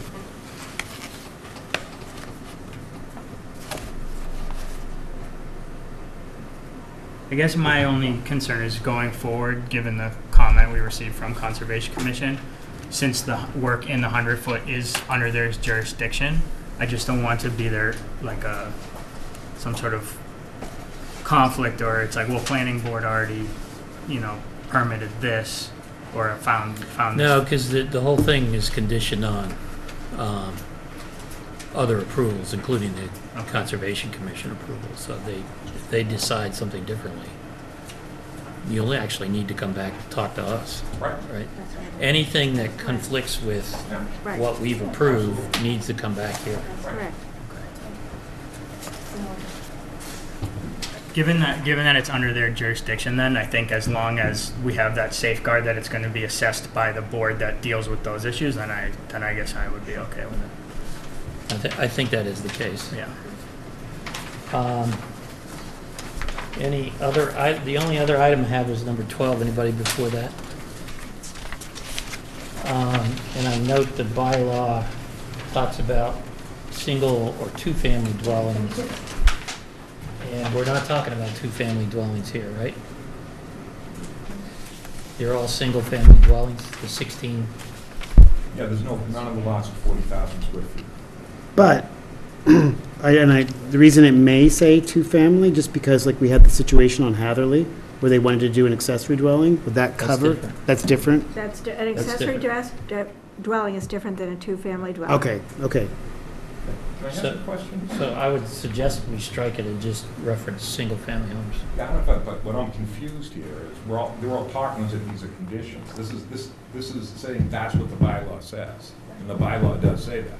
So if you want to put something No, I'm different from not what the saying bylaw strike the says. first sentence. I'm saying that just like we talked about the way we've addressed that as a finding of fact is to say that there will only be single-family homes built on these lots. But that's a condition. I agree with what Bill's saying, is that this is saying, the bylaw Well, then you'd have says, to go back and cut all of the conditions in this entire finding of fact.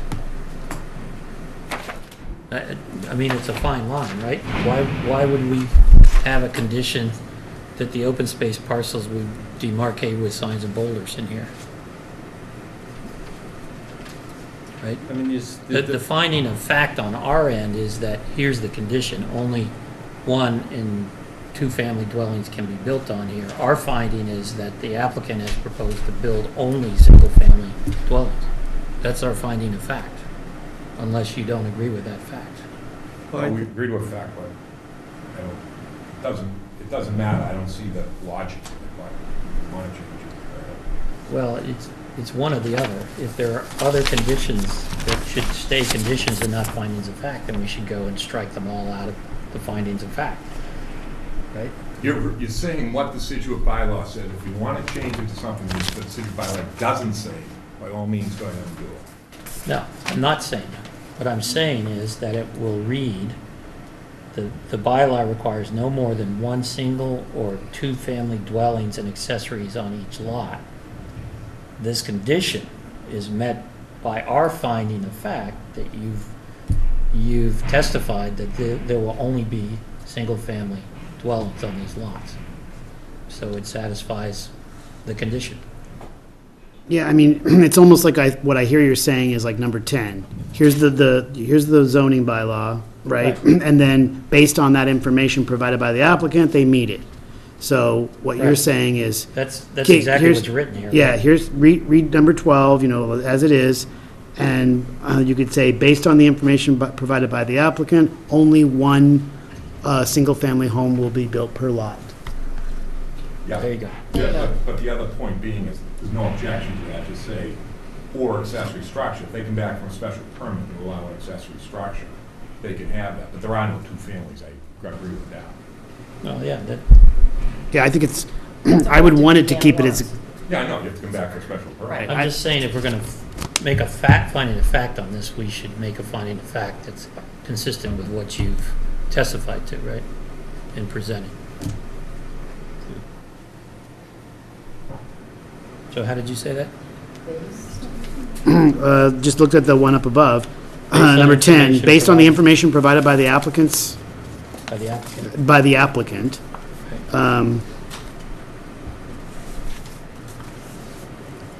Only one single-family home will be built per lot, per residential lot. And Bill thought it should say one single-family home One single and family. accessory And structures accessory structures, yeah. Yeah, on a residential lot, which is okay with me. that's okay. Sure. Basically, we're saying the applicant's is agreed to put no more than one single dwelling and accessory dwelling on a lot, which complies with our existing bylaw. Correct. That's our finding of fact. That works for me. Okay. All right, so do we have a, Move to the findings of fact as amended. do we have a second? I'll second that. All those in favor? Aye. Okay. I have to say, Karen did a great job with it. This was one of the better drafted documents from the planning board I have to tell you, I've she seen, so. is terrific. Yeah. She knows her stuff. Can I clarify one thing? That was a 5-0 vote, correct? Any opposition? Okay. Yeah. Unanimous. So that's done. What's next?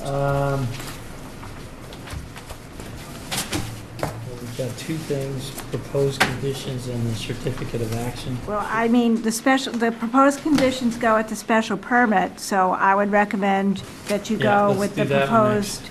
proposed conditions. Because you have findings of fact, conditions for the special permit, then the other one is the definitive subdivision plan decision. The conditions are based on the findings of fact, so Right. let's move on to that. This might have Some issues? more information discussion, so it might be best to actually just sort of walk through it and then come back and read what, if we're prepared to read it into the record, read what we would do there. So I'll suggest that we just walk through it, line item by line item, and see if anybody has any comments. So starting with item 1. Should we, I'm not going to read it into the record yet. okay, Okay. I just want to go through where we have open Okay, issues, and okay. then we'll come back and okay. try to do that. I do have a comment in item 1, is that this seems to be consistent with the way things are written in the certificate, sort of a definition of the definitive plan. And I think we might want to define item 1 as the definitive plan. So we could add that sort of parenthetic as we go. Item 2, So, I thought my thought on this is that we should rewrite it slightly. And here's what I had written. I said, all work shall meet all applicable federal, state, and local laws and regulations, including but not limited to all requirements of the town of Scituate's DPW, Fire Department, Building Department, Board of Health, Conservation Commission, Police Department, and the Massachusetts DEP and state building codes. Because, you know, I think the first sentence essentially covers most of this, right? But if we want to include, specifically point out, particularly town departments that need to be consulted, then I'm fine with doing that as long as we don't consider it an exhaustive list. Because there may be another town department that you need to consult that we're not listing here. So that's the only thing I would do to restructure this. That was my comment. Did you have a comment on it? No, that seems reasonable. Okay. Okay. Item 3. Did we approve a connection to town drainage? Was that? The drawings show a connection to town drainage via, there's an under drain that goes into the town drainage system. And so we don't actually approve the connection. DPW actually approves the connection, but they're showing a connection. Yeah, I just don't remember having a conversation about it or asking the DPW about it. Well, Did we?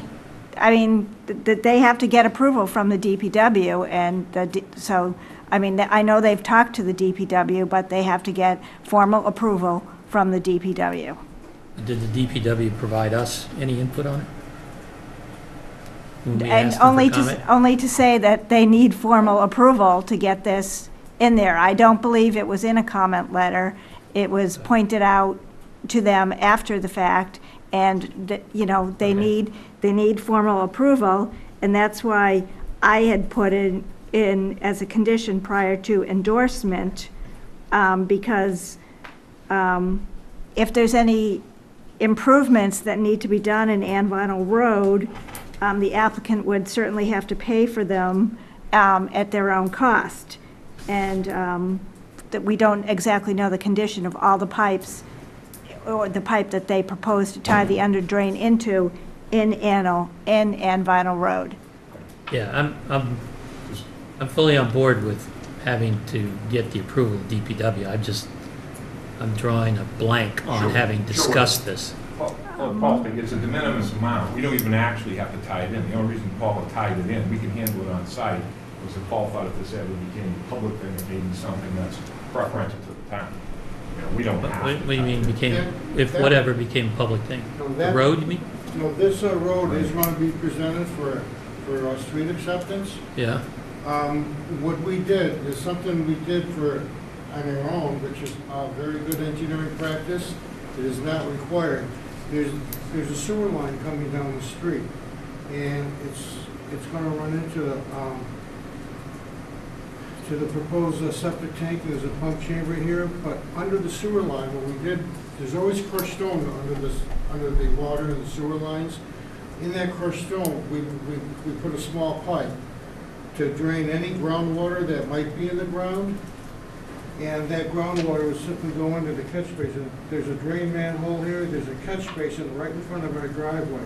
And the plan shows that I believe it's a 2-inch pipe would simply tie into the backside of the catch basin, which is an Ann Vinyl Road right here, which we aren't Okay. moving or changing.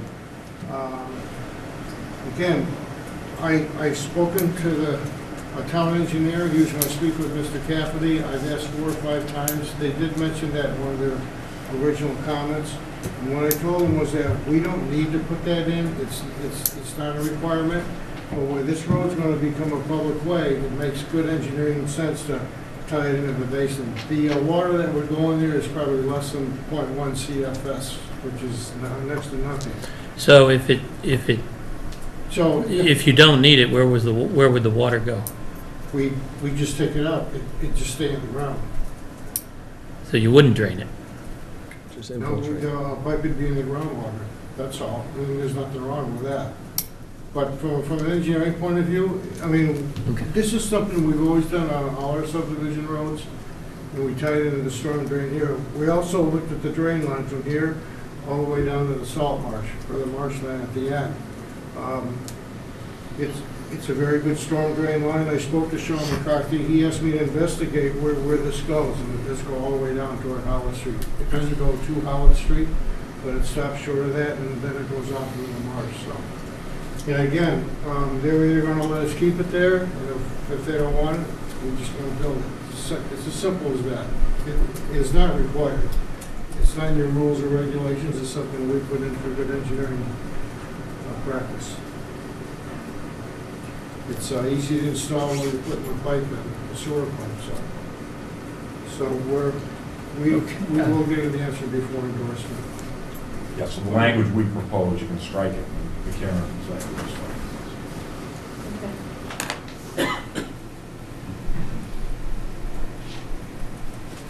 Okay, I guess we'll have to wait and see what DPW has to say about it. Well, I spoke to Kevin Cafferty today, so, I mean, he prefers it prior to endorsement, and it, you know, No, I'm fine on that. if they have to tie in, he just wants, you know, they have to get the approval. That's, you know. Okay. Why can't they get the approval? There's a magic number.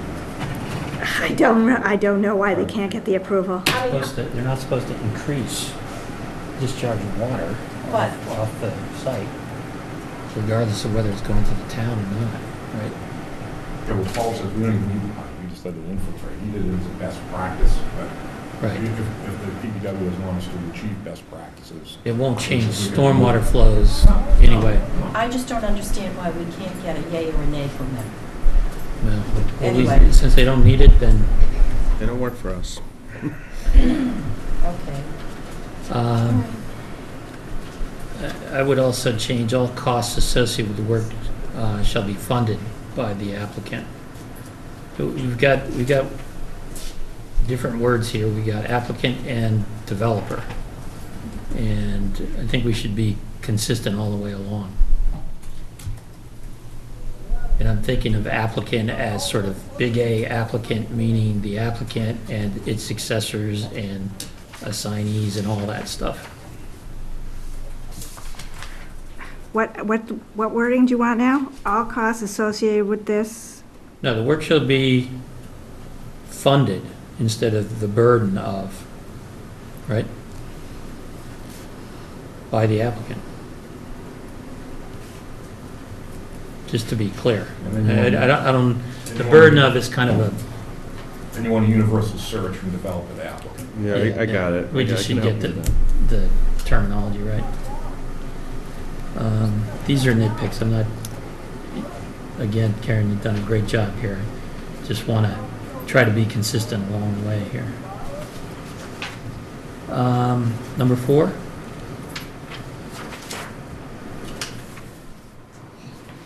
Why would we change single-family dwelling? I think that's a good change to say buildable lots here. Okay. And one single-family dwelling and accessory structures, or do we leave it at this? I think buildable lots. Buildable lots covers it. I'm looking at the next. Oh, I see. Oh, that's because this is my edit. There's too many red lines here. I said, shall not exceed 16, and each buildable lot shall contain one single-family dwelling and accessory structures. Oh, I see. You have, on your system there, you're looking at your edits. Yeah, I just Okay. read Right. through this and, you know, made Yeah, comments to that's myself fine. as I went, right? That's So, fine. Accessory.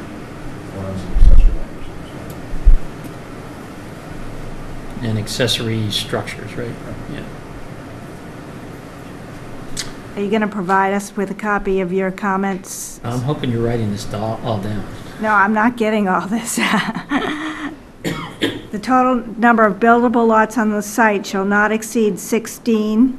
Right, and each And? buildable lot shall contain one single-family dwelling and accessory structures. Structure or dwelling? Seems, I mean, One single-family dwelling, right? Or what did we use in the last one? Did we call it home? It should be single-family dwelling, it's proper in the definition of the bylaw. Right, All right. Got it. okay. Anything on 5? Anything on 6?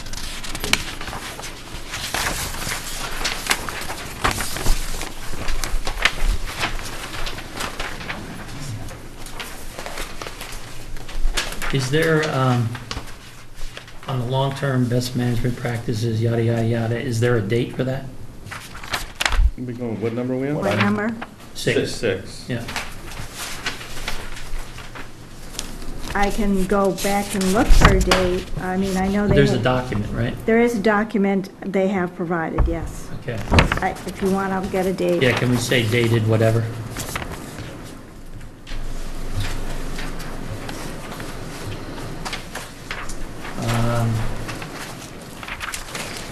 How about number 7? Nothing, number 8? I would like to, I don't know if we sort of discussed this before, but, and this may be actually not consistent with the light fixtures you propose, but is there some notion that there should be some shielding on these lights? In other words, they should be downwash lights as opposed to, I'm not sure what's our standard, basically. I thought there was a standard at one point. I'm just thinking that, you know, most of the streetlights have like a cowling on them, so they're trying to drive the light down as opposed to have it sort of shine. Suggestion on this, to say style shall be, get rid of approved by DPW, say consistent with, what was the name of the road? Benjamin Studley Farm. Benjamin Studley Farm, existing Benjamin Studley Farm Okay. streetlights. So whatever that is.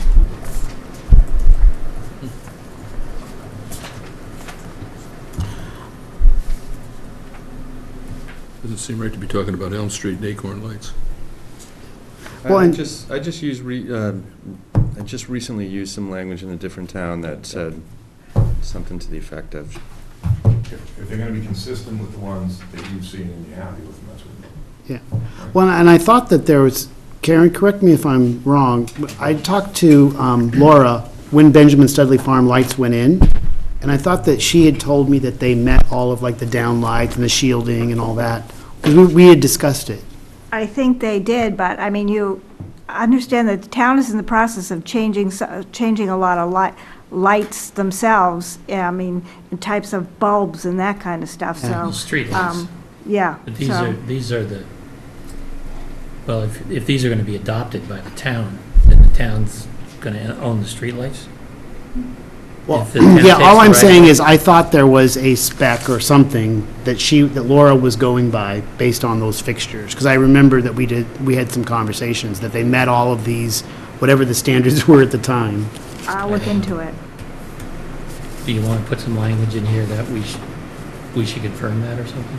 Well, why don't we, I agree with Bill's language, consistent with Benjamin Studley Farm, and then if there's a problem later on, we'll just have to address it.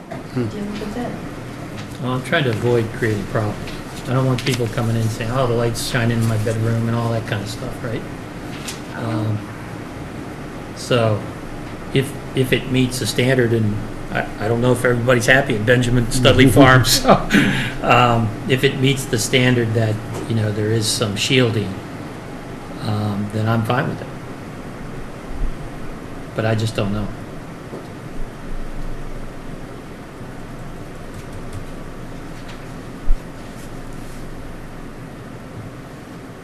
Are you sure? I am not. And actually, well, it says approved by the DPW. Does the DPW have a particular standard, Karen? No? No. My only concern is complaint about lights in people's windows and stuff. Right. Right, shining in people's Well, windows. 14 feet 6 is not that high of a light.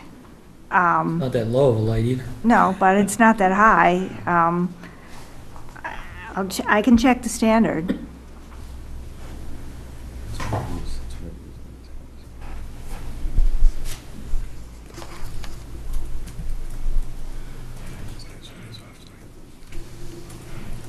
So do you want to put some language in here?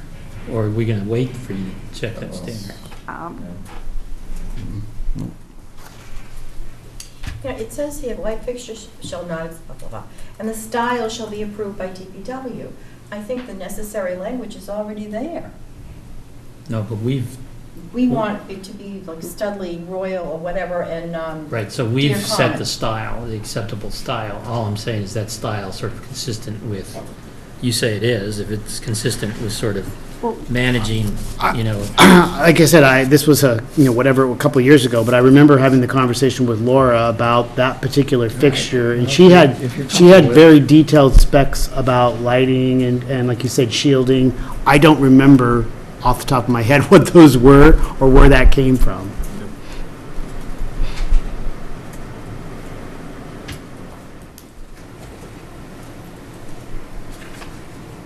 Well, I'd say consistent with that, or go back to the original language. And if you don't like the lights, tell DPW not to. Or approved equal, or approved equivalent or something? I mean, consistent with Benjamin Studley Farm, or approved equivalent? equivalent? Yeah. That I think way that it seems covers- reasonable. That way it covers kind of all, so you'll look into that, so we don't get too far down the road on it? yep. Okay. But we agree with the language, so we vote this. Whatever the language is said is fine. Okay. number 9. Number 9?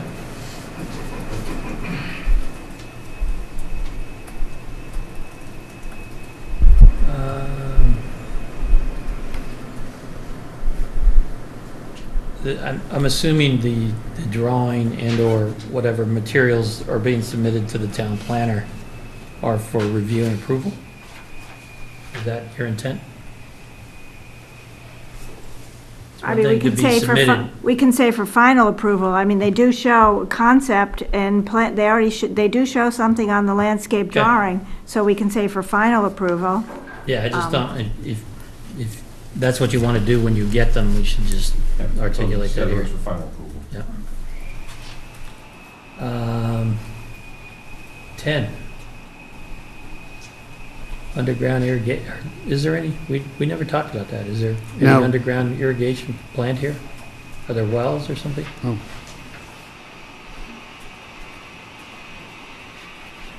This is a standard condition we put in all decisions now because it's the I'm- town. And if they have to permit wells on their own, they I'm permit. just asking a question. They I'm permit. curious, all right? They I'm not trying to permit- write a new condition, I'm just They curious permit what the wells plan on is. their own. Do you guys have a We're plan? not drilling wells. You're not drilling For wells? irrigation, no. Okay. So this is going to meet the town's sort of standard policy on irrigation systems then? Yes. Okay. Number 11. Number 12. Number 13. But you go faster than I do. Oh, sorry. Right, on 12, I thought the intent was not to bring the street forward for acceptance. Did I miss something? I thought they said that there was a possibility they wanted to bring it forward for acceptance. Well, that's why you changed the width of the road, That's why right? you changed the width Width of the of the road. road. when you Yeah, have I think all that's those what specs. they said when they came back and said, we don't need a waiver on the width, right? I think we're getting a little confused because Tollburn's is ever going to be private. No, So- I'm aware of that. Hmm? But I was under the impression that this was going to be. It definitely is starting out that way. It started that way. So to settle, because it doesn't, no, let me ask this question. Does it fully comply with subdivision roads now? It's too long, right? Didn't We we? gave, we We waived gave a it. waiver. on that. Waived it. That's, Waiver. that's length, not construction. You're talking about design. Yeah. Yeah. I don't think we've given, did we give any waivers on the design elements of it? What about the width? It's The all width, set. they changed, It's 24 They- feet. Okay, They changed all it right, to all that, right. so. that's what I remember you Yeah, it's doing, is because- changing it because you wanted it's to. Because the discussion was, if it's ever gonna remain private, but then the answer was, even with private, you wanted the curbing anyhow. We originally proposed some different curbing in a narrow width, so we widened it and put in the curbing that complies with the rules and regs. Okay, so with the exception of the berm, then everything is standard. Well, let's look at the waivers, right? Yeah, 2.5 left side margin, 2.5 inch left side margin, 1 inch margins on all 3 sides. curbing and, Bounds, easement.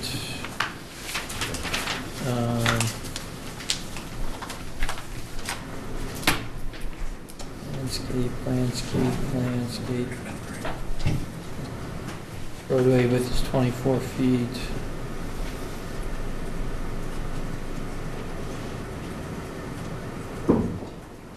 So here's what we approved as a waiver.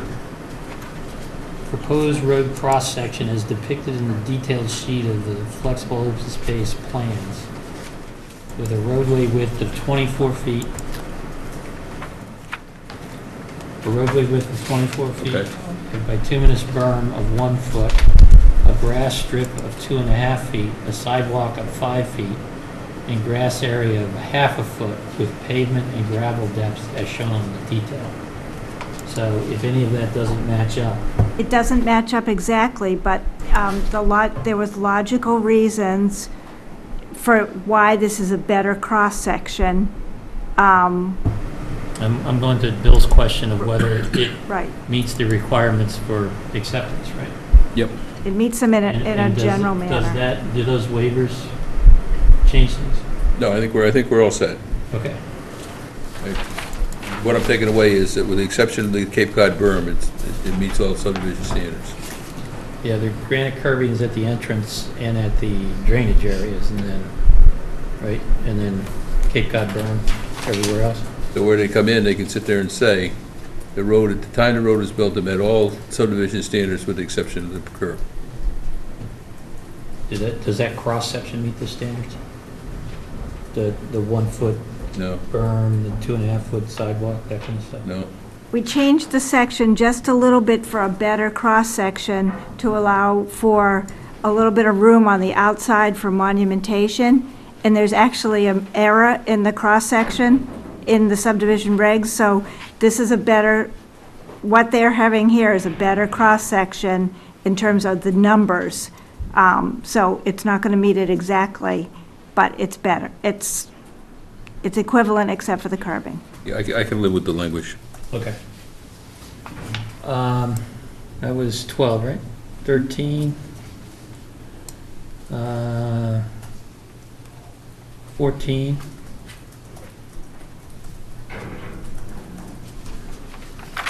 So on 14, are we providing a final version or a final draft? Yeah, final draft, just from a linguistic standpoint, is, this says 10 days prior to endorsement of the plan. Well, it's an impossibility.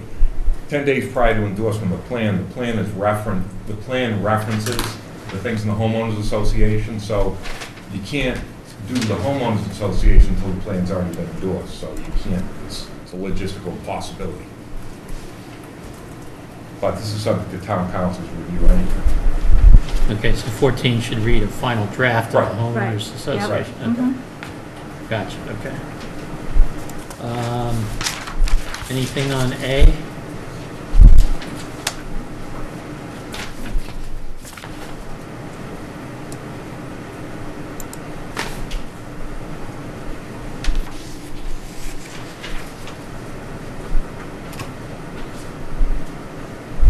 How about B? Is this where we get to our demarcation thing? Yeah, I think we're all set with that. It's basically boulders/rocks. Rocks.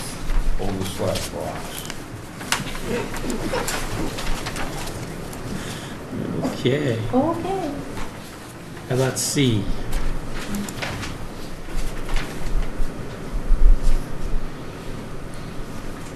Okay, how about D?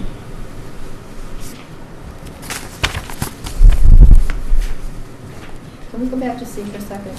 We can. Is there any way to, in the homeowners association, to suggest to the homeowners that they not put their yard waste in the open space? Because, as an example, when we I mean, walked, there are lawn clippings and that kind of stuff. lawn yeah. clippings and brush and what have you, ancient Christmas trees. Didn't we find that stuff? Yeah, but my homeowners association says that we cannot do that. So we'll put it in the draft, it's gonna be the final draft that's approved. Okay. Okay. I mean, they need to know that they just can't put their vegetable garden and/or their rubbish over the stones or rocks. Right, and then there's just one other small provision that will have to go along with that, and that they be also allowed to remove dead trees and dead limbs from open space land. So, I mean, if there's a danger of tree falling or something, you know, you want to be able to take only dead trees and dead limbs out. No alteration of the open space except for dead trees or dead limbs. That's been in other ones. So is that another condition you put? Well, I in? mean, we can add it with the We'll put yard, it in the right, in the association, association. That'll be along with the yard waste.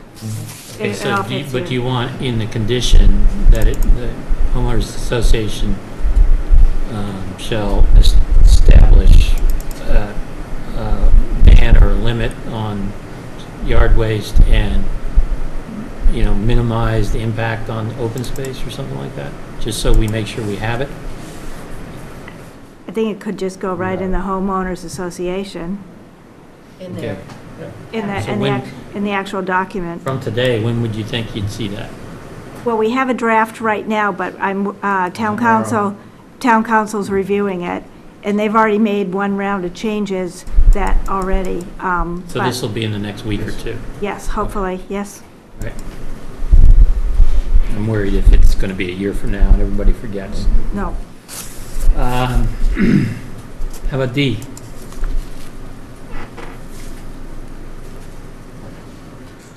How about E? My comment on E is you can't force people to give you a receipt. We can give you evidence that they've been notified.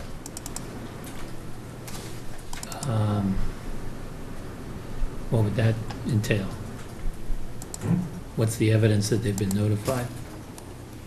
I mean, Go give them a statement, telling them whatever it says, and we'll give you they'll sign it. We'll see, some people are funny, some people won't sign things. Well, you'll send them, they'll give you a green card that they got a certified notice. okay, so a signed statement then? Is that what you're saying? Yeah. Shall be provided? Okay. Oh, I say a statement shall be provided from us, saying that we notify them. Some people won't sign things. And if someone's buying a house and they're in California and you're doing it under power of attorney or something, sometimes you don't get people to sign stuff, but we can show you that they've been notified.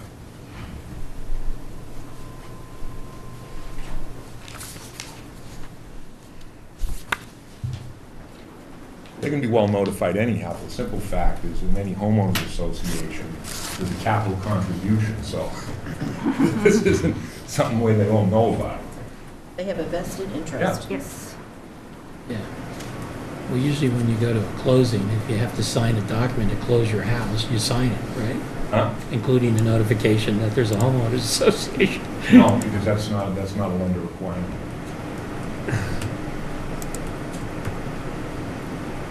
All right.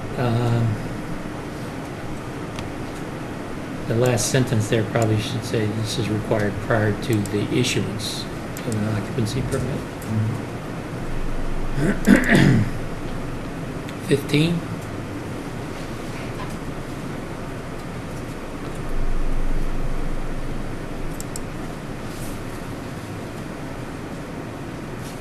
So the sight lines, should we refer to the definitive plans on that? Is that where those are demarked?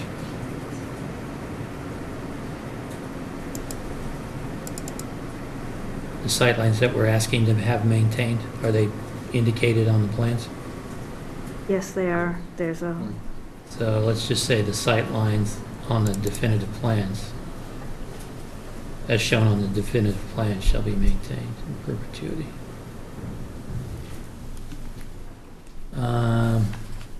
16?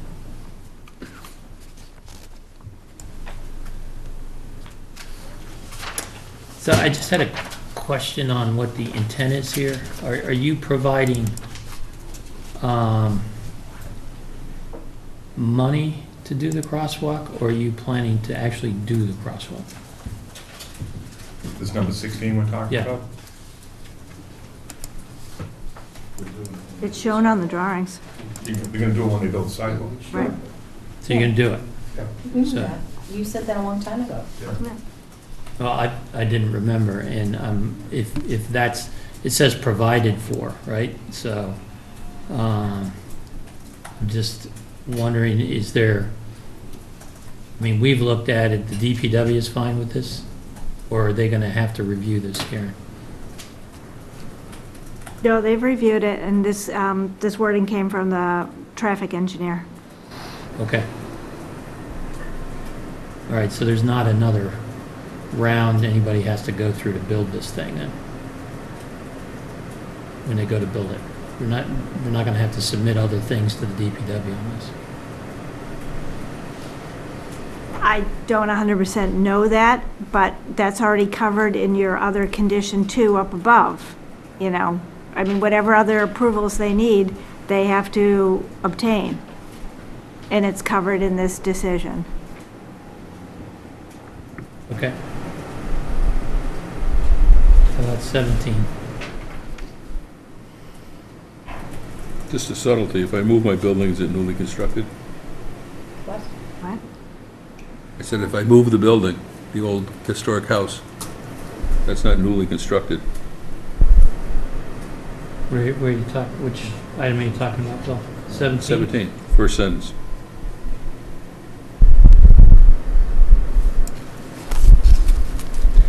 I had sort of, actually maybe an earlier timing question on this. It seems to me we want the open space demarked before they actually start construction.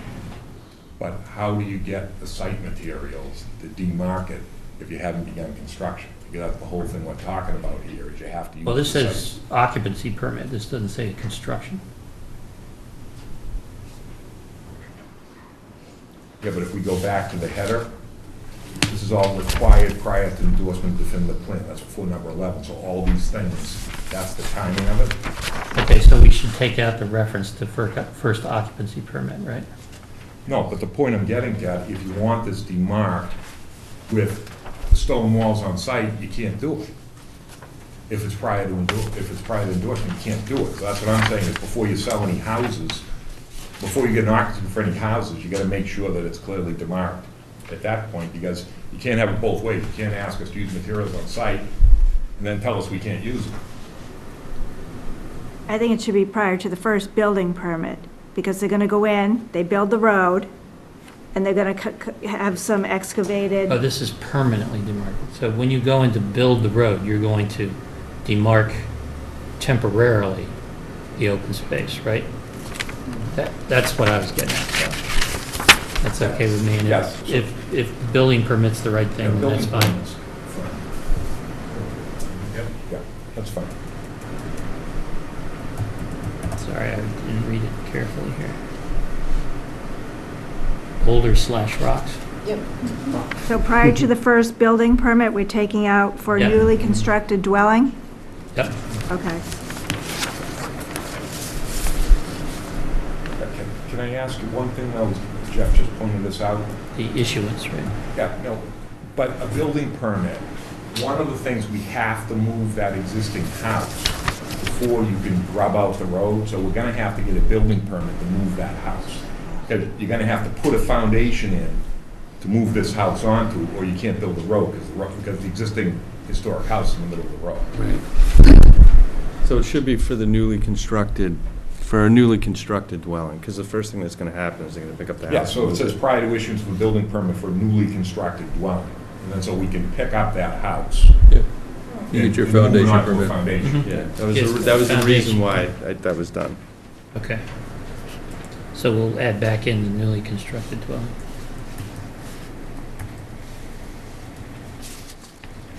And the second part, we just put it otherwise approved by the planning board, because, again, same thing with the Cairns, you may get out there and look at these signs, we put up a promo and say, I'm not sure if I like the look of it, so we don't have to open a meeting if the board decides maybe we should have the signs look different, that's all.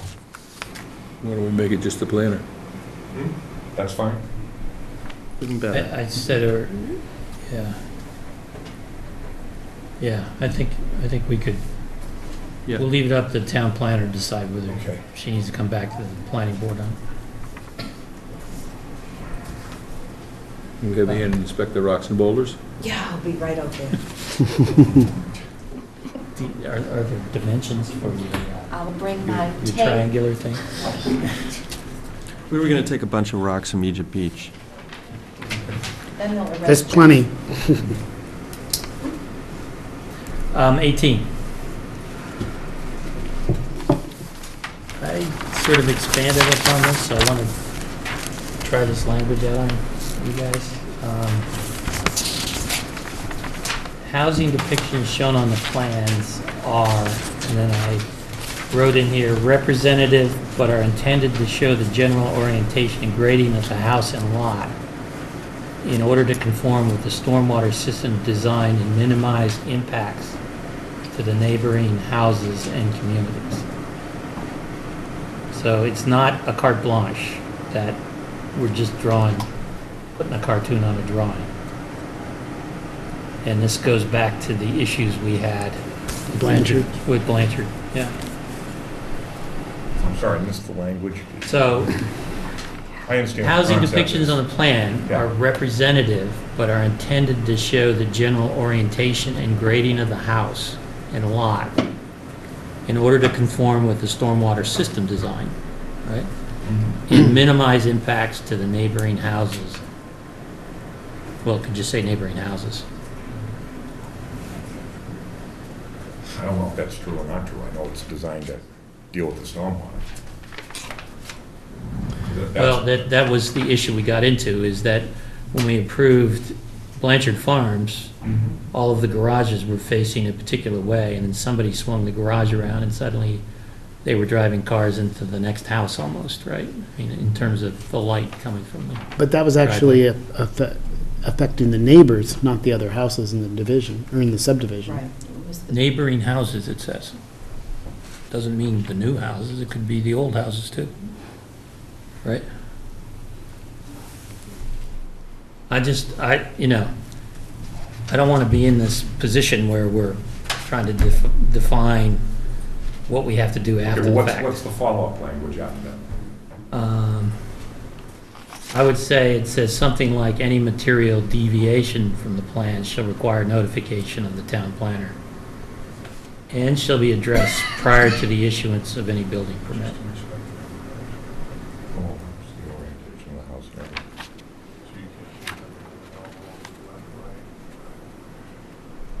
So I guess what the question, what you're really talking about is, getting to that, you're really talking about orientation of the house. Grading too. Well, grading and orientation up, but if you move in the house, you're not changing the orientation of grading, you're moving the house closer to the road or further to the road. If you're within the building envelope. Yeah. Could change the stormwater flows. No, but if it changes the stormwater, That's what I'm saying. If it's Yeah. not material, then okay, it's not material.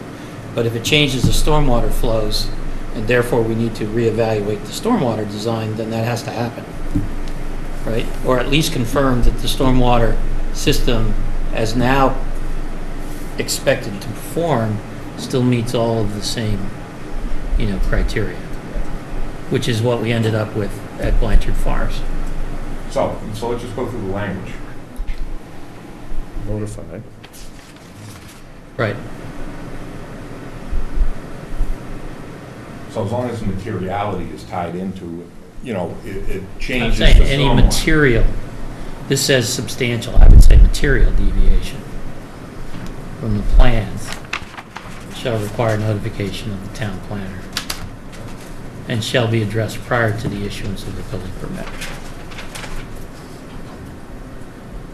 I presume you know where the garage is going by the time you ask for a building permit. I understand that, but I just want to make sure everyone's clear that material means the stormwater changes. If you move the house 5 feet front or back, that's not a material change. If your stormwater's fine, then your stormwater's fine. Right. If they If satisfy. you move it 5 feet and then change all the grading, because you moved it 5 feet and it changes the flows, then that's material. Understood. Right, which is kind of what we ended up with, right? And so, I'm just saying we ought to be a little more specific here, so that we're clear what the intent is, right? That it's not, in our view, it's not just a cartoon on a piece of paper. So, as long as it's material change, and I think it's some parenthetical, i.e. change in stormwater design, necessitating change in stormwater design. That seems reasonable. Yeah. Well, we won't know that unless somebody evaluates it, right? Understood, so you So can we'll get the need evaluation, so. Right. Well, so we need somebody to say, okay, we made a change, we've Right, evaluated and it, you're there's gonna no give us- material change. Yeah. Everything's fine. But if somebody comes in and says there's no material change and they haven't evaluated, we're gonna ask them to evaluate it, right? And if there's no change, that's fine, right? But, I just wanna have a way of sort of addressing this issue. Yeah, as long as it says assessing a change in the stormwater thing. And again, if Karen says, here's a letter from our engineer, if she wants it reviewed by the consulting engineer, have it reviewed, I'm sure they agree. Okay. Can you shoot that language one more time? Or provide me a copy? I'll just give you, it's probably easier.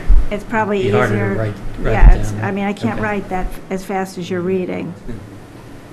But you're gonna build all 16 of the houses anyway, right? You never know. We're building 10 of the, 11 of the 16. We're moving the one house and we're building 10. So Doug Sheeran is going to be building 5.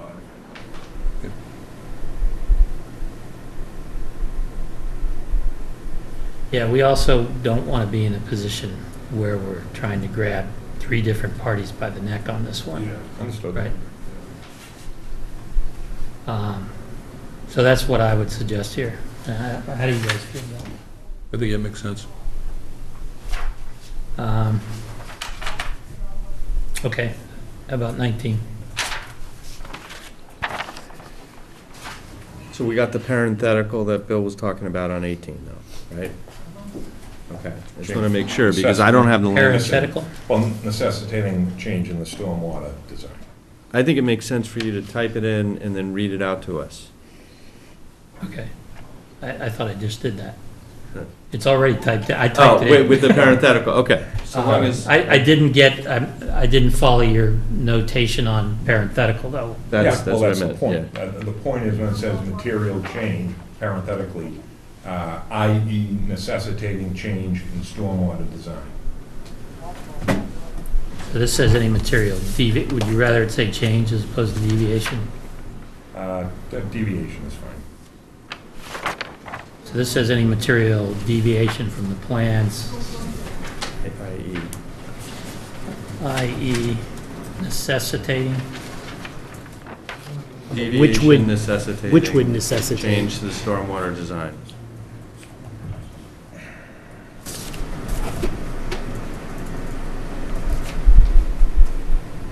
Type, we just would go faster.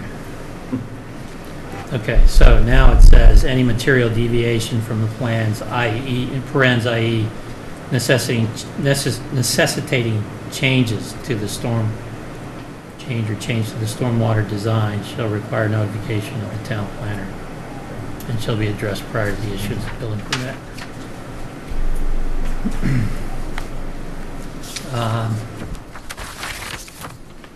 19? So what did you change here? The change I had, I went over this with Karen, so she pointed out to me that the phasing is already on the plan, so that's fine. This is just, I thought it was there. So the first omission is fine, if any is fine. And the only question is just to talk about linguistically, no clear cutting of the site is allowed. The plan shows the limits of disturbance and everything else, but I don't know, that's not a defined term. It's like when you're cutting the stormwater basins and utilities and roads, you're taking down the trees. I just don't want any confusion, as the plan shows very clearly what the limitation of work is and all that. So within the plan, like for the lots, do the lots get clear cut? I seem to remember you bringing a lot of fill. Probably if you bring in fill. So you must be clear cutting the Some areas. development area, Yeah, right? some areas, yeah. I would say all. Am I wrong? No, I don't think. Right, up to whatever limit we establish, right? But I think I agree that the word or the phrase clear cutting is not really well defined. I mean, basically, if there's trees to be preserved, they'll be shown on the plan, and if there's areas to be disturbed, that'll be shown too. Well, maybe I wasn't very clear on this. Trying to get to what Karen was What- intending here. The plans show a distinct phasing. They're saying they're gonna come in and do the roadway. They'll cut for that. Then they'll come in and do no another aspect of the Clear plan. cutting of the whole site at one And time. then they'll cut for that. Yeah, So that's what I was trying to get. Okay. And I'm sorry I didn't That- say it very is that- clearly. consistent with what you guys expect to do? I'm sorry, Karen, you said basically you want to clear Clear as you lots go. as you construct homes? Is that I what you mean, said? on the sequence plan, it says Yeah. they're gonna come in, do X portion of the road. Right. They're gonna cut that. Mm-hmm. So the trees will be cut there. Then they're gonna do another phase, and they'll cut the trees for that at that time. Right. So it's segmented tree cutting as we go along. I get That's it. what the plan So says. the only reason I asked is because I think 22 covers that. That's the point of getting Okay. at. It covers it with great specificity.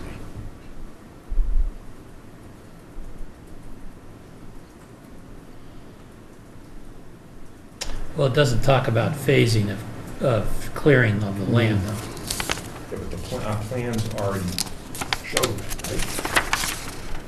You have the phasing already in there. Right? The phasing is shown on the SWIP plan. It's already part of the SWIFT plan. It's part of the SWIP plan, shown here. All right, maybe. So maybe we should say, land clearing will be consistent with the construction phase, right? That's fine.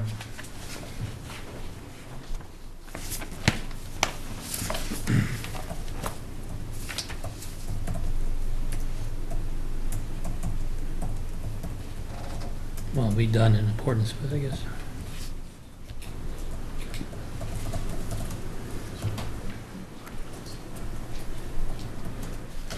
All right.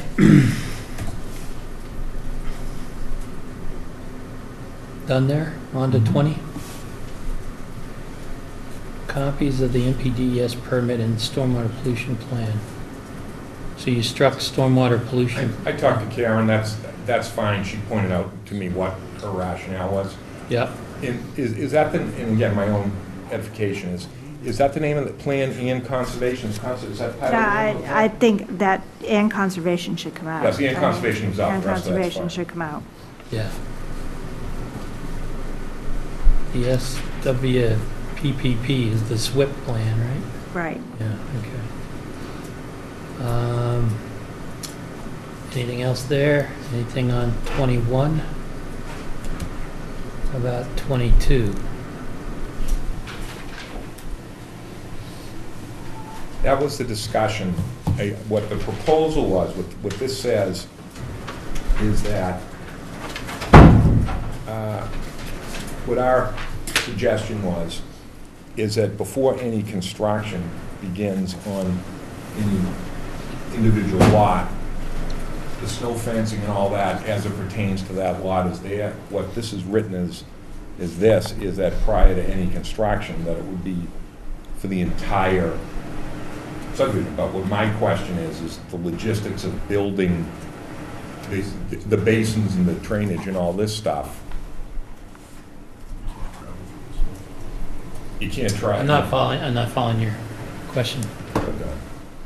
If we, with the construction of the road, if we install the snow fence, the machinery still has to get in to construct basins and everything else. So if we could add the snow fence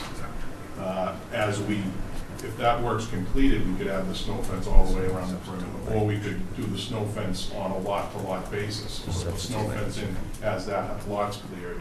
Okay, all This right. is only at the perimeter, though. This is at the perimeter of the, This is where the open space is, yes, right? this is demarcating the open space. So when you come, that's what it's meant. It's at the perimeter. So you're gonna put a silt sock that they show, and you're gonna put, the silt sock is gonna be prior to any construction Right. in the snow fence. We're not talking we're not talking in the basins or anything Yeah. like that. We're only talking This is to at the preserve a perimeter physical of barrier the site. for the open space perimeter. So if that's what it is, then Because the additions we don't need. the big thing is in the back, where they abut Townsend Road, that has to be delineated so that nothing can happen in that 30 feet. The silt sock isn't enough delineation to stop someone from. That's blowing right. a hole on something. Yeah, we want a visible physical barrier. Won't stop a bulldozer or something, but they can't claim they didn't see it either. And I think that's the same case, not just in the back, but Right. along Right. Along the but- sides, right. the open But it space. doesn't include the drainage basin, because you have to obviously Yeah. work Yeah. in there to get the whole basin formed. That's fine. Okay. 23, 24, 25. I think the addition of Hadley is fine, yeah. 26. 27.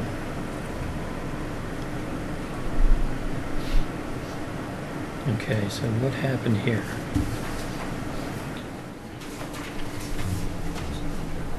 Yeah, because it's like, oh, this, was So it you added? eliminated an interim as-built plan?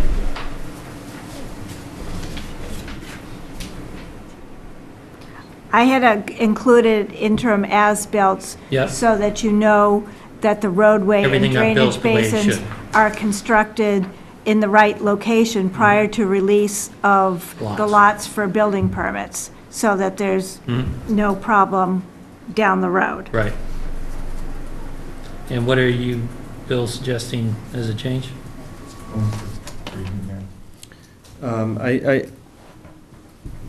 I think the issue that I was having with it was just interim as-built. I just felt like maybe we would be able to address it more concisely. It was more of a linguistic issue than anything, but Yeah, I think this has grown up over time as a result of Well, lessons learned. And so I think the idea was to say, we've got an as-built that says the main subdivision infrastructure is installed as designed, or here's how it is now. And then we can feel comfortable releasing the lots for construction. And that we're not gonna come back later and find out it's in the wrong place, or, we put 100 feet one way or the other or something. I think that's what this was intended to address, right? That's what it was intended, because then Yeah. you get your final as-built at the end after the top coat Yeah, is put on. yeah. But then, I think the way I read this is, instead of saying interim, they're trying to be more specific. Saying, okay, well, it's at the completion of the construction of the roadway, drainage, detention basins, swales. Yeah, I would say upon completion of construction of the roadway system, drainage, all that stuff, but prior to commencement of construction of the houses. of new lots or structures or whatever, right? Yeah. We'll get stamped as-built drawings, right? You can call them whatever you like, but that's kind of what, I'm fine with sort of putting that stake in the ground that this is when you would do it, right? Yeah. Yeah, I mean, your intention is to make sure these things are built the right way, Right. and that they function the right way. And I understand that, and you have the right certainly to review that. I was just trying to give some leeway. I mean, I didn't know if it was as-built plans are necessary, or just a letter under a stamp from the engineer saying it was done. Just trying to envision some cost savings from here and there, Yeah. that's all. But the other thing is, again, we're back to the same issue. Before any building permits for new structures or buildings are issued, again, we've got to move the existing house. Well, again, you could put the language of new structures are built. Yeah, that's kind of was I said, but prior to commencement of construction of new structures or buildings, right? I think that works. I think if it's upon completion of construction and prior to, upon completion of construction of the roadway system, et cetera, and Right. prior to the construction of a new The commencement of construction of new structures. dwelling or something like that. Right. I just don't want it to be the existing house. 'Cause that's the first thing that's gonna be moved. Okay. Just want the language to be careful not to include. Well, why don't we say upon completion of construction of the roadway system, the drainage and detention basins and swales, and the movement of the existing house, whatever we called that. Okay. But when it says completion of the roadway, they're gonna put the base course down. They're not gonna Right, put the they're not final gonna put- course right, down here until that's- all the houses are Well, I think this was your line. Yeah, it was, that's right. built. So if you don't like it, I think it was mine, not his, so, yeah, construction of the base Base course course roadway road system, Yeah. right? Okay. Et cetera, et cetera. And then, Right. and then you had, the moving of the house. right. Stamped as-built plan should be provided, right? Which, Perfect. by its definition, would then include as-built of where the house got moved to, right? Right. That works. That's good. Okay. That work for you guys? Yep. Yeah. And then, so what did we strike in 27? It was, It's sort of, seemed it's sort to of a be rewrite? redundant, It's yeah. redundant. Yeah. Yeah, okay. A lot of words. But we'll leave the as-built plan shall be signed and stamped by registered Right. professional engineer, land surveyor, okay. What 27, the second one had that wasn't in the first one, is that the basin has the proper capacity. But, I mean, that It's could be, that can designed be, to have the proper that can be in the first one. I mean, What does So, We've say- already agreed on the design of it, right? So, Well, it says, it completion. needs to be constructed to have the proper capacity. yeah, if it's If it's constructed as constructed designed, as we're designed, saying, it should be no problem. Right, yeah, because it says should be no roadway, problem. drainage, detention basins, swales. So it's kind of covering everything. well, this Okay. is anticipating that the as-built may be different than the design, right? And so therefore, if you've redesigned or modified the construction of the basin, I guess the question is, does the basin have the proper capacity? are located and work according to the plans. So that work is kind of a, maybe function, but I think that's broad enough term to capture capacity. Okay, Yeah, you're probably right. So why don't we just say function instead of work?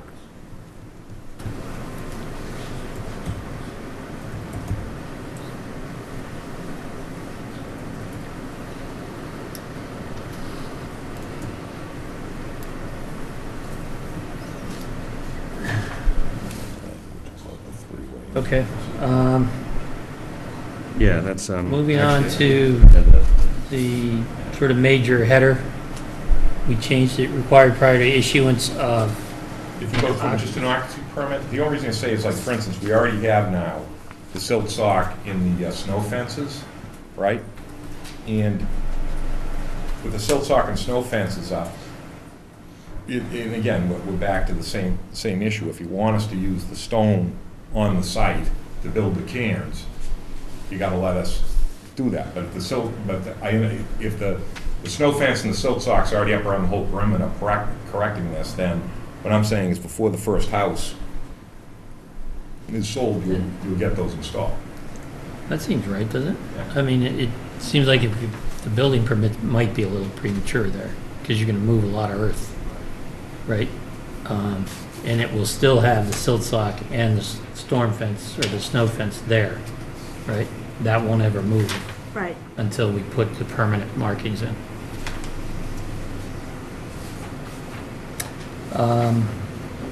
29. There needs to be a change to this one. Yep. We just have to make language consistent with the findings of fact. I just wrote that. Yep, So it should say, a copy of either the deed to the town, the conservation trust, or the deed restriction required by section 550.6E or something.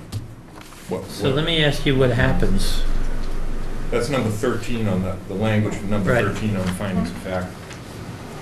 Or you could just say a copy of the appropriate restriction required by E be provided to the board. So let me ask you a question on this. What happens if you get none of the three? God, I hope that doesn't happen. Or what does? Well, If you get none of the three, And I'm looking at this with respect to the timing. It says prior to the issuance of an occupancy permit. right. So you can't So- sell any houses. You can't sell any houses, but if you can't get the open space protected, then we don't want to build any houses either.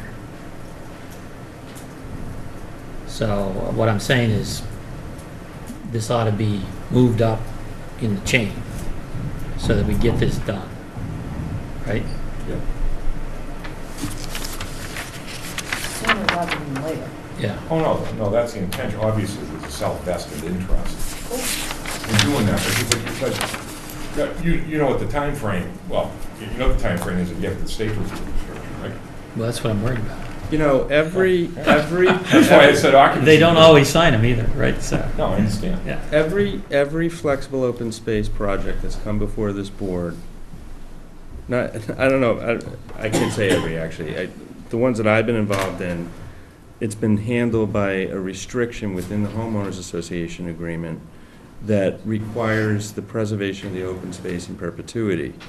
That effectuates the intention of the language of the bylaw, except now there's a shift in the interpretation of the bylaw to read it literally. And I just have to say, is being a lawyer and looking at this, and sitting, you know, and putting myself in the position that any one of these three situations, all of them potentially could fail in some catastrophic situation. I think that you really should just have a fallback that is in addition to the language of the bylaw, that adds a fourth situation, which is the restriction in the homeowners agreement. But I don't want to get way off here, because I'm pretty confident we'll get one of the three. You don't want me to send this back to our lawyer too, right? No, to address your issue, what if you say 30 days prior to issuance, or 60 days prior to issuance? You know, we're fine with 60 days prior, so this isn't something like someone's walking in saying, these people got to move into their house. You know, we're going to get on that right away. Well, what about prior to the issuance of a building permit?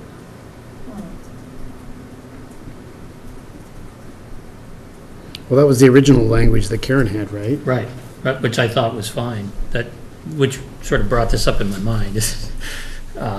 You know, we're pretty far down the road by that time. All right. So We've got houses that are built, people who are expecting to occupy them, and, you know, we're looking at it and say, nobody's protected the open space yet, right? And so I don't want to be the bad guy at that point in time. All right. So if it says building permit again for newly constructed dwellings, because again, we're moving that house right away. Yeah, All right. I'd be okay with that.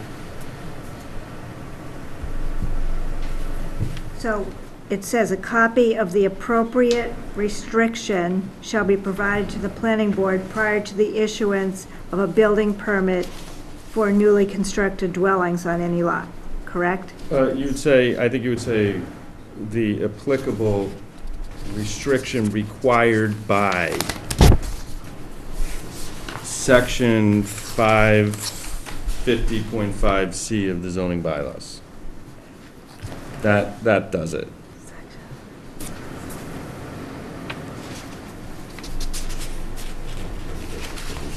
So we're providing it's- evidence of, Hold on, sorry, Performance? 550.6E, yes, of the zoning bylaws. but you're providing evidence of conformance to that, Yes. right? Okay. Okay. Why wouldn't you reference to the findings of fact instead of this bylaw? Say that again, Bill, I'm sorry. Why wouldn't you reference to the findings of fact instead of to the bylaw? Because the bylaw is where it's required. Well, I'm saying the finding of facts already just throw in the bylaw provision, we're putting. Finding of facts, it's 1 of 3. Right. Okay, well, that's fine, either or. So is the bylaw. Yep. Yeah, the bylaw says the same thing, Whatever right? you want. Yeah, that's perfectly fine. I mean, it works. It totally works.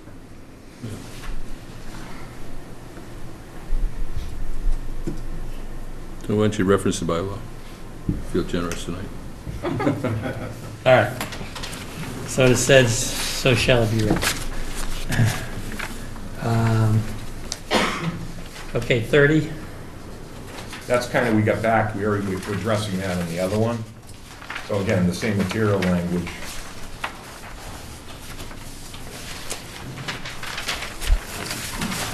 I think the word his should be, it should be their signature. Okay. Could be a female engineer. And so, I have here, the variation in grade is immaterial and does not materially alter the performance of the stormwater system. That's fine. Right. That's consistent with the prior provision. Right.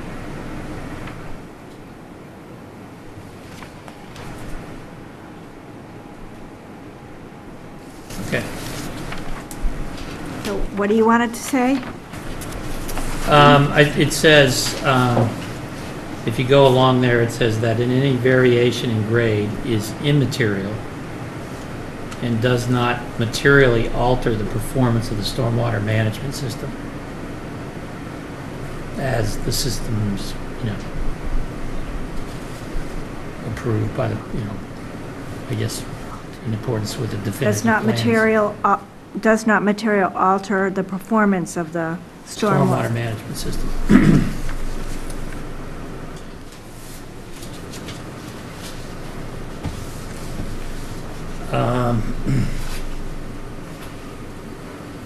Are you leaving the rest? What was the rest? Now, the rest is as drafted, you just put your words, not our interlineations, we're using yours. Okay. Okay?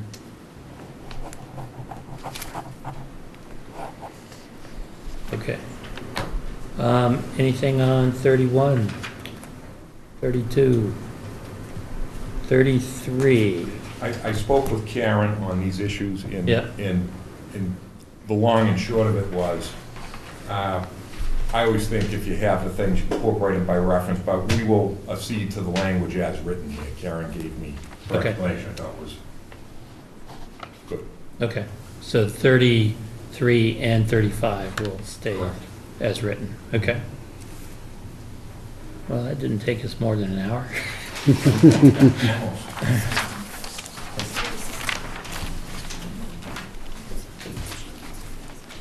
I was getting there. I recognize that, but thank you for reminding me. Before we go on, as Ann has so carefully reminded me, we have at least one person in the audience who's here, and it is a public hearing, so I wanted to see if there were comments you had to make. Okay. Wanted to give you the opportunity. Thank you. Yep. Okay. So we have that all, do we have that clear, or we've got to rewrite this? I really need your copy of what you want Okay. for condition 1. I've got most of it, but I never got, you didn't give me all the language of condition 1. Condition 1?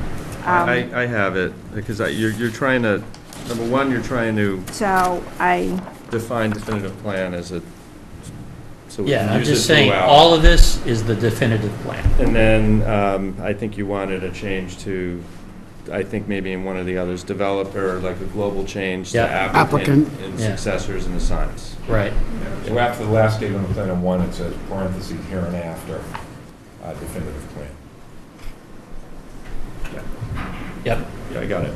yep, okay. See, the other thing, I don't know from your standpoint, but do you feel you have to read it in the record even if we stipulate that as it's as written, as discussed is okay? We're okay with that. if you don't wanna, I'm trying to say something over these joints.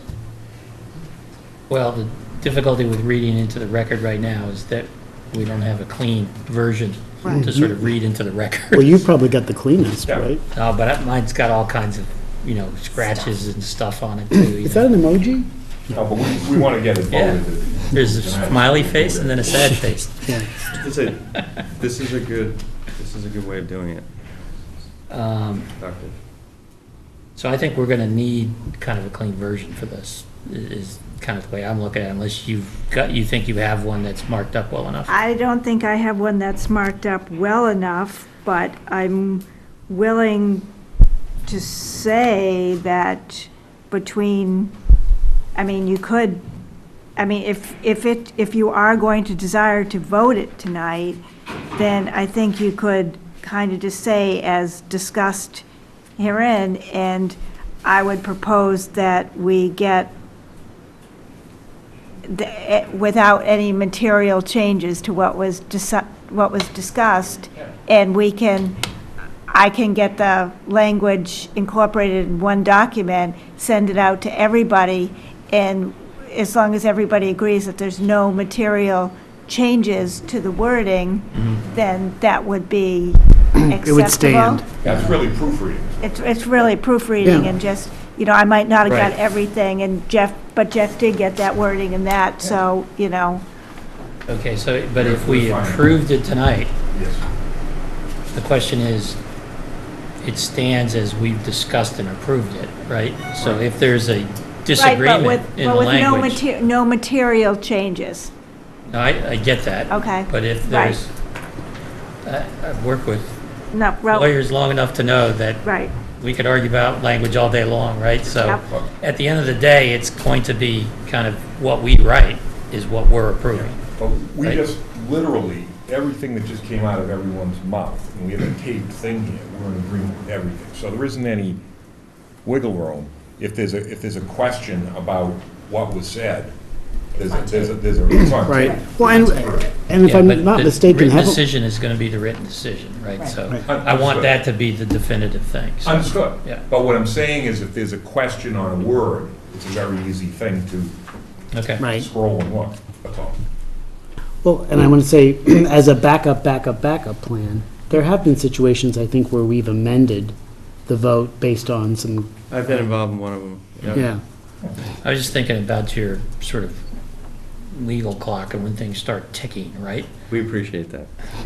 And if we approve it today, it starts ticking today, right? no, it does not start ticking till the decision is filed with the town clerk. Right. so- Okay. Yeah, Yeah. because that's Well, what we're that's trying good. to get going. But it's not until it's, final Which- thing is approved by the board, and if it's authorized, the chairman signs it, it's filed with town clerk. That's what it says.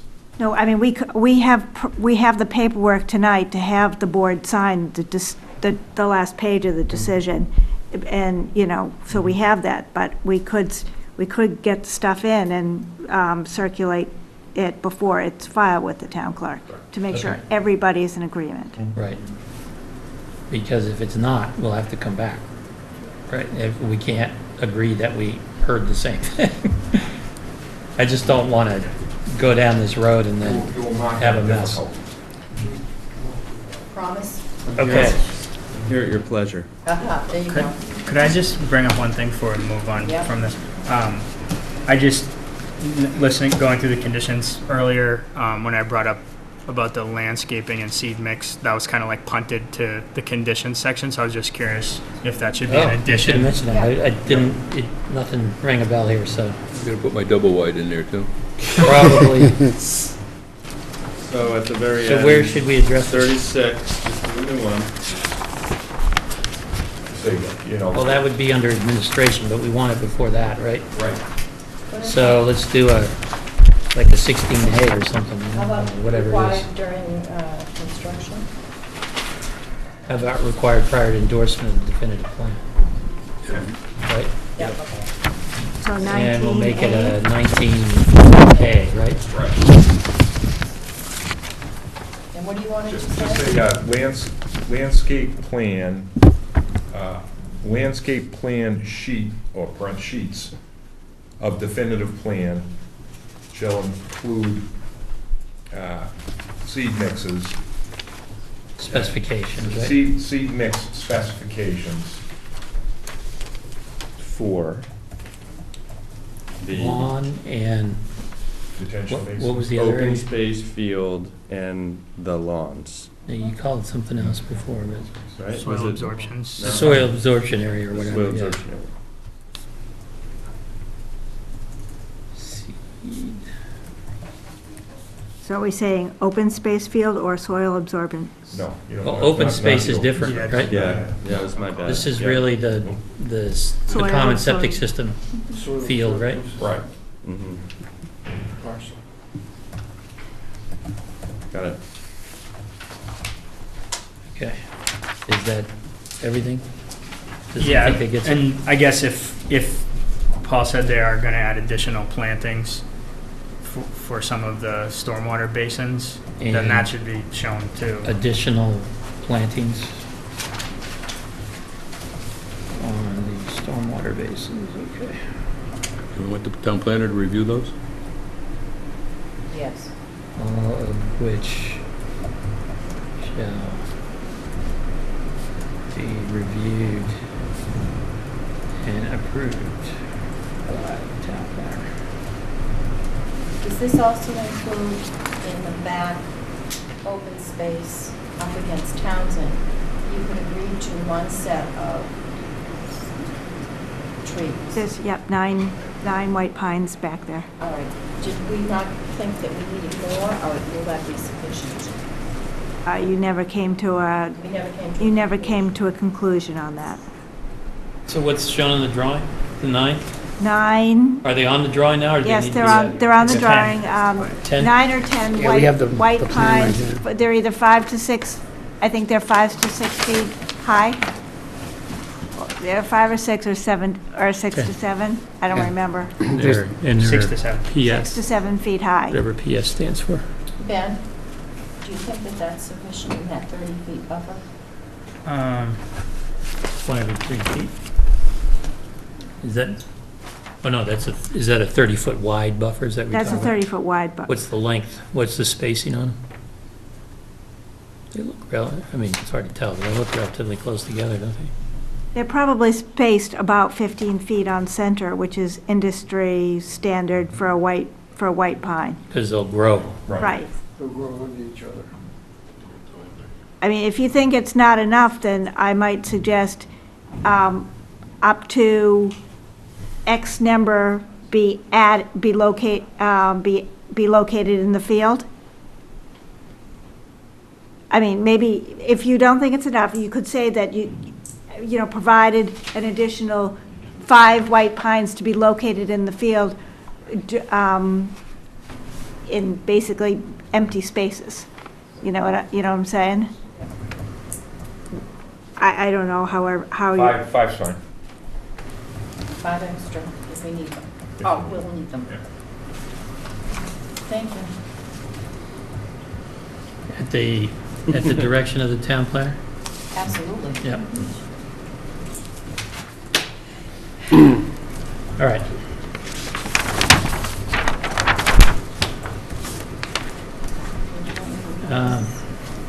Let me just make sure I didn't miss anybody else's comments. Do we have everything?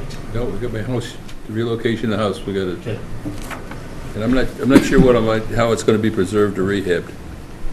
But I've been burnt twice. I've been burnt on a house and I've been burnt on a barn that we moved.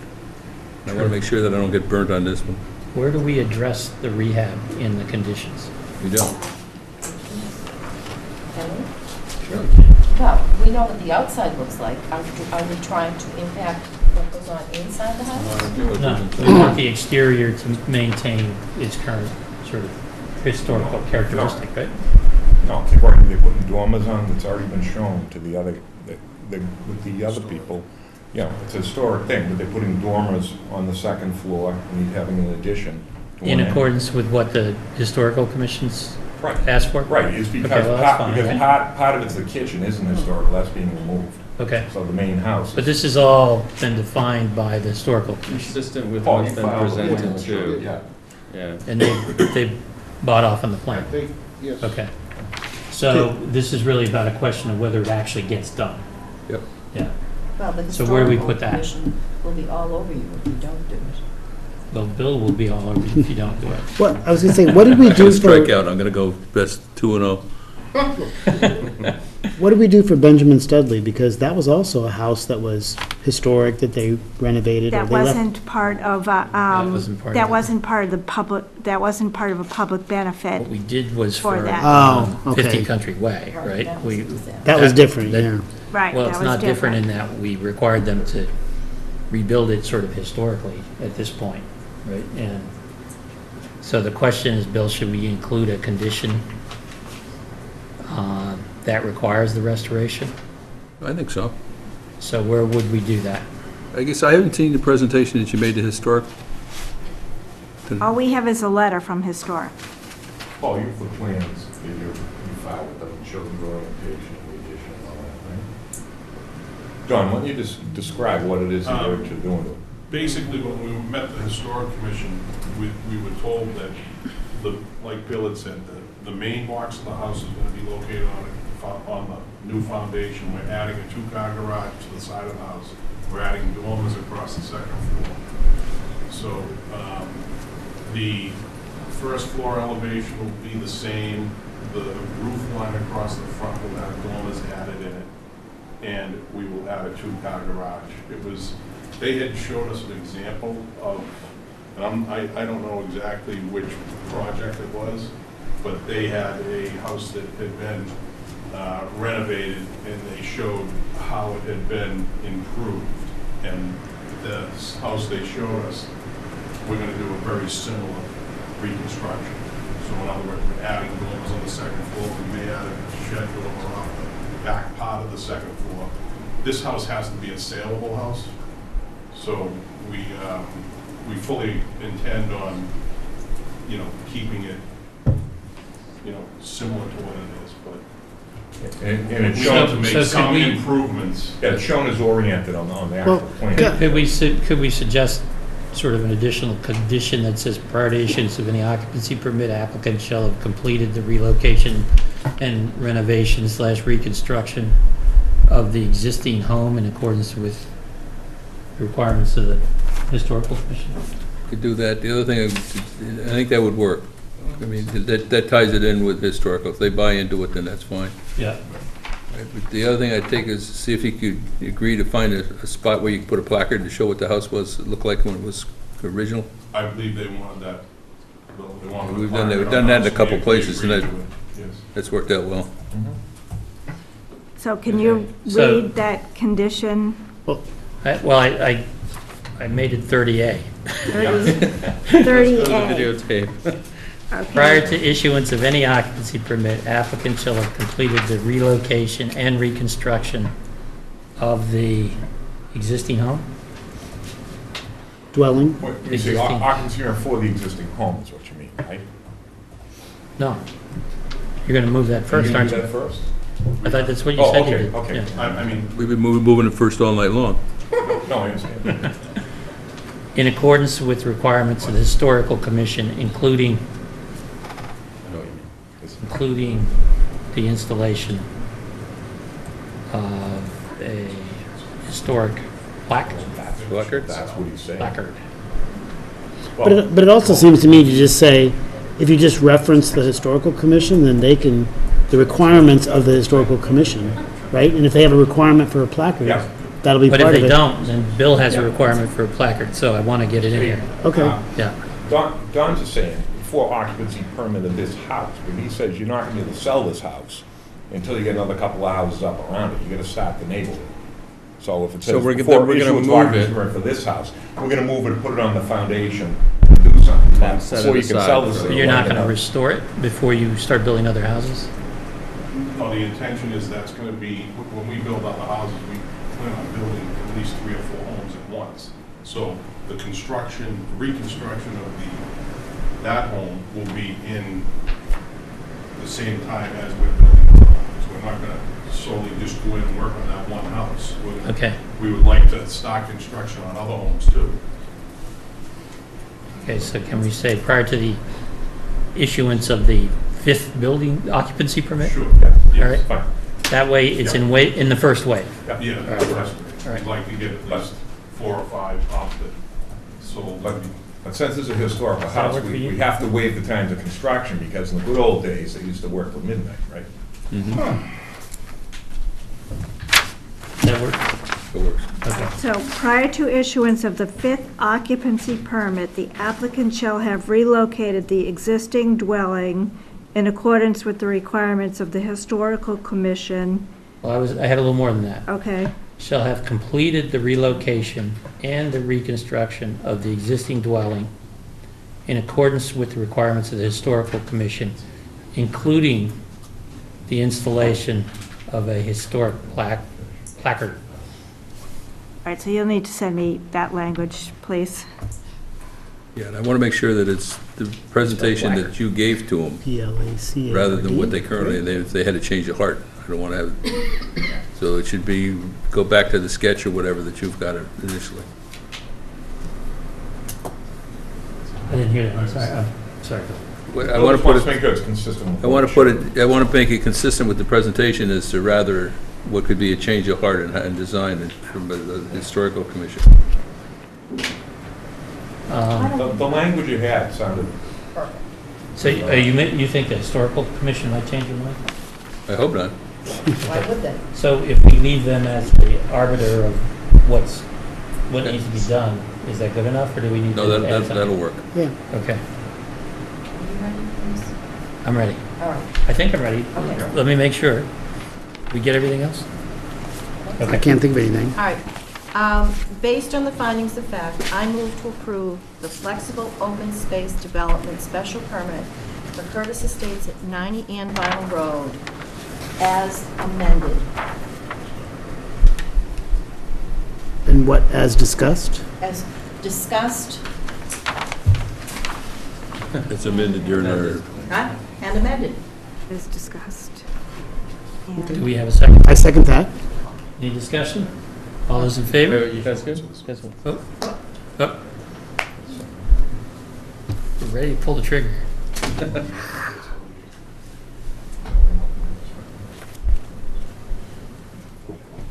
yeah, go, please. I just have something Discussion? for discussion. Wasn't there a clause that we were going to get a typed out pending our approval of the final No, version? Or? as long as what we get Is is consistent with what we Consistent. discussed. Right, that's what I mean. Yeah. But I guess should that be no, in there? no, you don't need that. Sometimes less words are best.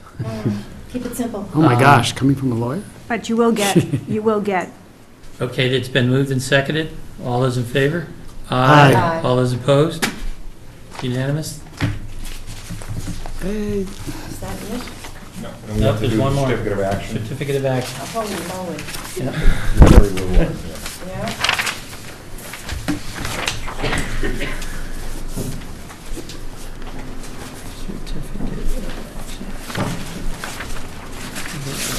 Okay. How much have you changed on this one? Oh, you don't even want to see my write. Oh, my God. it's red. And really, we could be here till the cows come home. No, most of this is just trying to be consistent with terminology and sort of approach.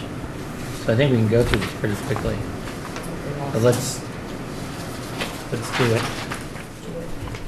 10 o'clock, let's see if we can get this done. So, let's just walk through it. In the first paragraph, I suggest that we again sort of move the definition of definitive plan that includes further, further revisions that include conditions and all of that. I'm just Well, after the suggesting- words planning board. Yeah, after the words planning board. Got it. On item 1, I'm suggesting that we change the word construction to work and just have item 1 read, all work shall be done in accordance with the definitive plans. Period. See, I've shortened it already.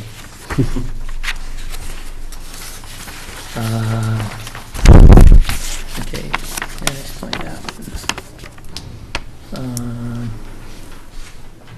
On item item 3, I suggest we say all work shall be done in accordance with all requirements, et cetera, et cetera, et cetera.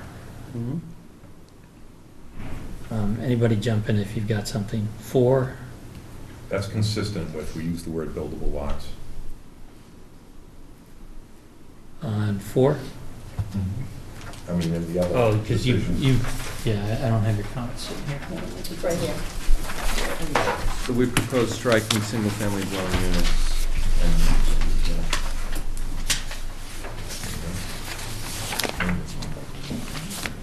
Okay, yeah, that's okay, right? Is that different? Nope. This is different than this? We have, I think I have it. Okay. Yeah, I was It's just, just a little easier because of the color, but whatever. this is to this, just. So buildable lots, number 5. That's just, that's As just, we go through this document, I think we need to make big A applicant yes. as opposed to little a applicant, okay? And if there's a place where it says developer, change that to applicant. 5 is just technical language. The expiration of all periods in the decision becoming final. That's, Okay. How about number 6? What did I have?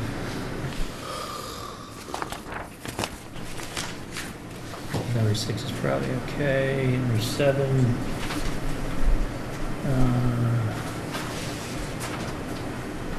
I would insert in,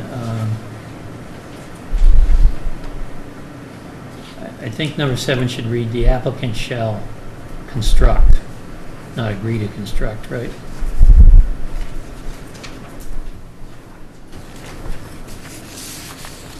And then in the sort of clause after the comma, say including but not limited to. Again, I'm worried about trying to put a definitive list in here.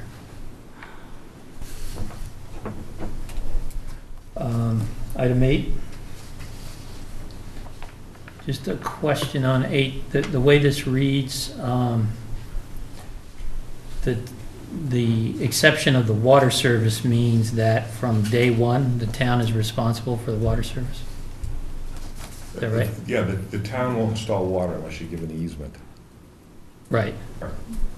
But, so whatever they install, no matter what kind of construction is going on, the town's responsible for the water service? The town has generally been responsible for the water service almost immediately. The applicant installs it and with a third-party inspection, but the town, that's how they've been doing it. Okay. So they recognize that if something gets broken or damaged during construction, the town's responsible for that? No. No. So why would we make an exception here? That's what I was just trying to get at, is that, once everything's done and the town has, the subdivision is functioning, then the town has the responsibility for the water service. But during construction, it's quite possible that something could get broken or damaged, right? And we just want to make sure that the developer has the applicant has the responsibility for that. I don't know how you write that here.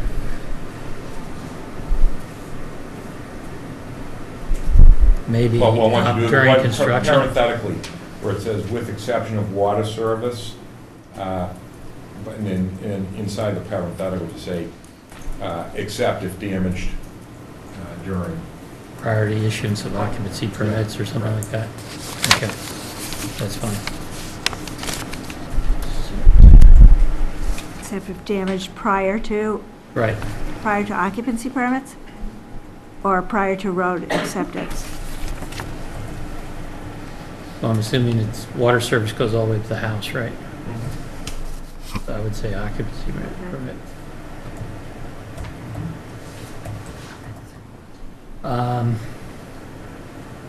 Where are we? Street acceptance.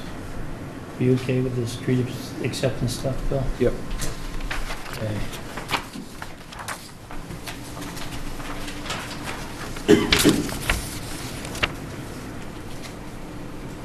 So I would, on that, just say in the last sentence, the sewer septic line under the street and the elements of the stormwater system that are not within the street layouts will remain private property. Right? So we're saying if the street gets accepted, Oh, yes. the town generally accepts the street and the stormwater infrastructure in the street, right? But not all the rest of the infrastructure. And that remains the responsibility of the homeowners association.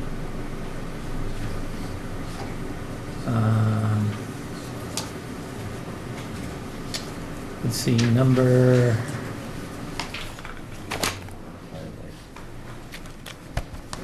9, covenant. You can, our deletion, you can leave it in after we've already discussed that. Okay.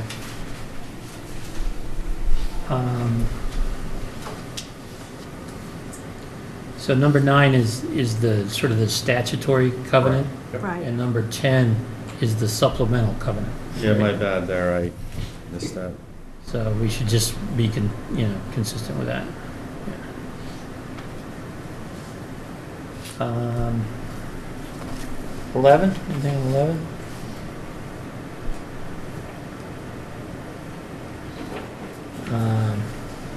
The only thing I would say on 11 is the very last line should say, unless and until they are accepted. There's no guarantee that the town will accept this, right? Yeah.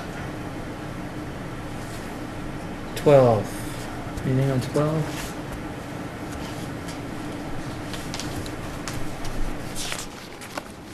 Okay, I have a question Mhm. on number 11. Yes. Prior to this, we said that everything under the street, even if it was accepted, would be private. But then in 11, we're saying that if it is approved, then the town then becomes responsible for what's under the street. What's under the street with the exception of what we already carved out, right? Isn't that right? The sewer septic line under the street is not the town's responsibility. But it says the applicant shall also grant to the town of Scituate a right and easement to construct, repair, replace, extend, operate, use, and forever maintain all streets, water mains, sewer mains, and all surface and subsurface stormwater drains in, through, or under the streets, and easements as indicated on the definitive plan. But what that means, Ian, is we'll grant it, but it doesn't obligate the town to do it. Yeah. In the homeowners association, the title of the homeowners association is homeowners association supplemental covenant. So in other words, the town may want to have that right, but it specifically says the town does not have to. If the town wanted to come through and sewer that subdivision, then they would have an easement and a right to do that, right? But the existing sewer belongs to the homeowners association, including the part that goes under the street, right? Okay. Uh-oh, now the 4% battery, better get through this. Quick. 11, 12.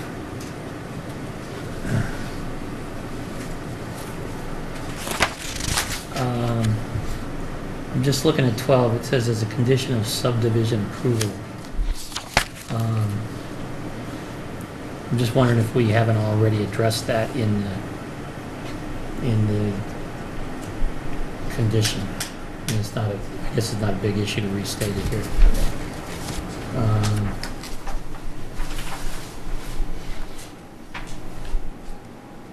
Let's see, 13, 14, 15. I would say prior to commencement of construction. Did you, On 15. since you used the word before work, does it Yeah. matter? Well, this is more specific. I think what they want is a street sign so that as construction begins, people know where they're going. It's for right? 911 too, in case there's ever an emergency, Okay. then, you know, that. Well, the maybe that should ambulance- say work then, maybe Richard's right. The ambulance knows where to go. So should we say work then? It's fine, it's better. Okay. 16, That's just language, but it could be whatever you want, it's fine. No, What was it? I think it matters. It's a question of who's doing it. Oh, okay, supervisor,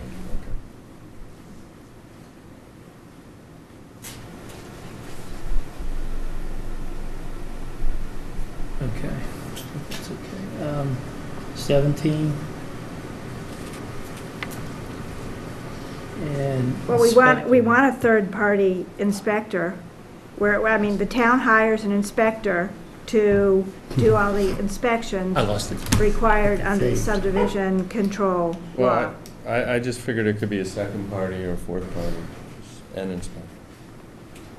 And I don't care. That's fine, independent third party's fine. Okay. And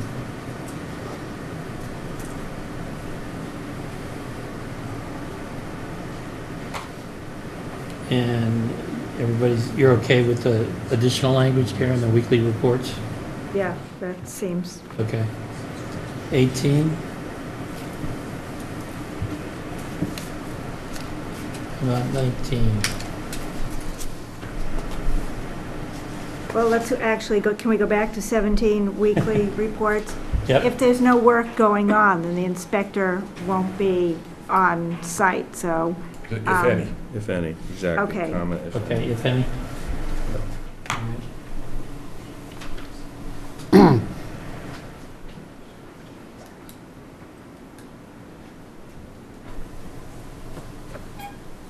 Okay, and, so where are we, 18 now?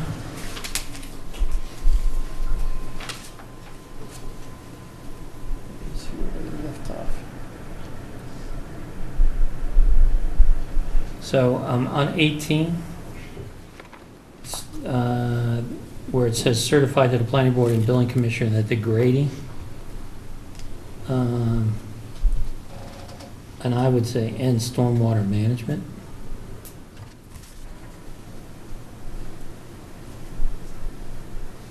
Or the stormwater management and grading conforms to the It looks better. definitive plans, right? Yep.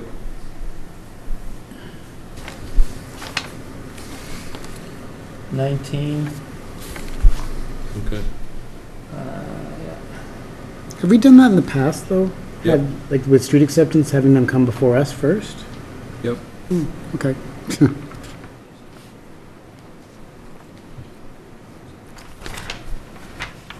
Okay, 20.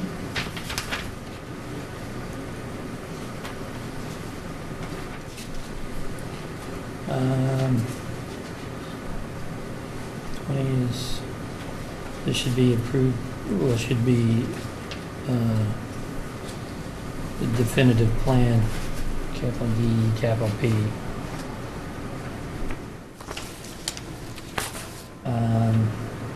I would rewrite this thing, just because of the way you have things written, that the board took the following actions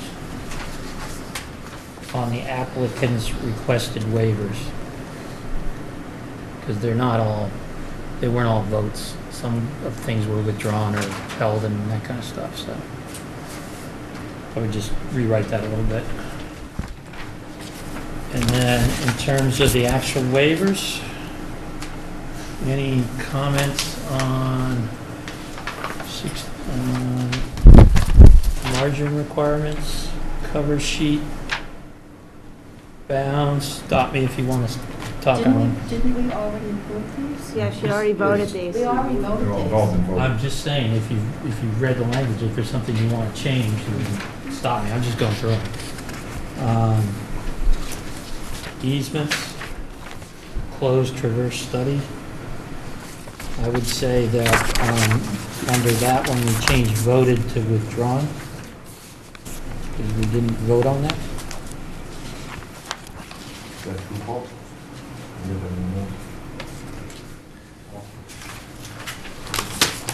Yeah, you withdrew the request to have an open survey. Post-reverse study that was withdrawn. Yes. Okay. Good catch. Yeah, we want a closed survey. I'll just take out the word voted. Yeah, or you could just. Take out the whole thing.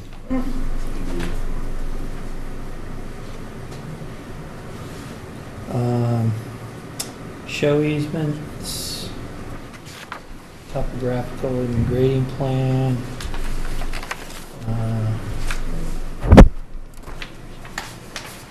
The only thing I would say on that one is that we voted to illustrate the tree line and the required limit of clearing, not the proposed, right?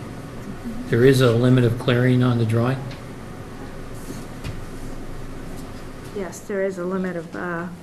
well, I don't know, what, is it called limited clearing or limited work or limited disturbance? I don't know which actual terminology is on the plan.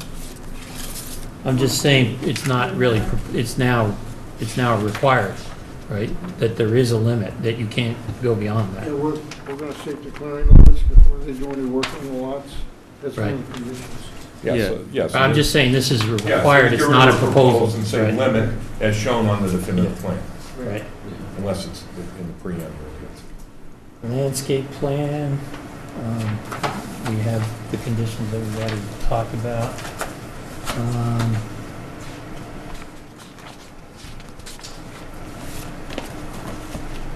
So on the landscape plan for the registered landscape architect, did we actually vote on that? Yes, you did, Yeah, you Vote voted. not to waive. That's right. right. Yeah, Okay. I remember I that. just want to make sure.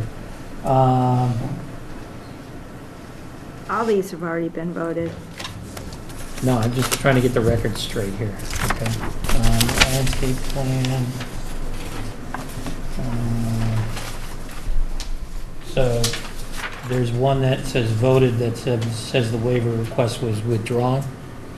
So we should treat that the same way as we did the other one, right? Which I think we just removed, right? So that's 6336. Well, do we need to remove them from here, or I actually asked them to be removed from the plans? Technically, they were still on the plans when you voted these things. I asked. We didn't vote. It was withdrawn, so then just recorded as withdrawn, that, which would be fine. I'm just saying, we didn't vote on that, right? The applicant withdrew the waiver request.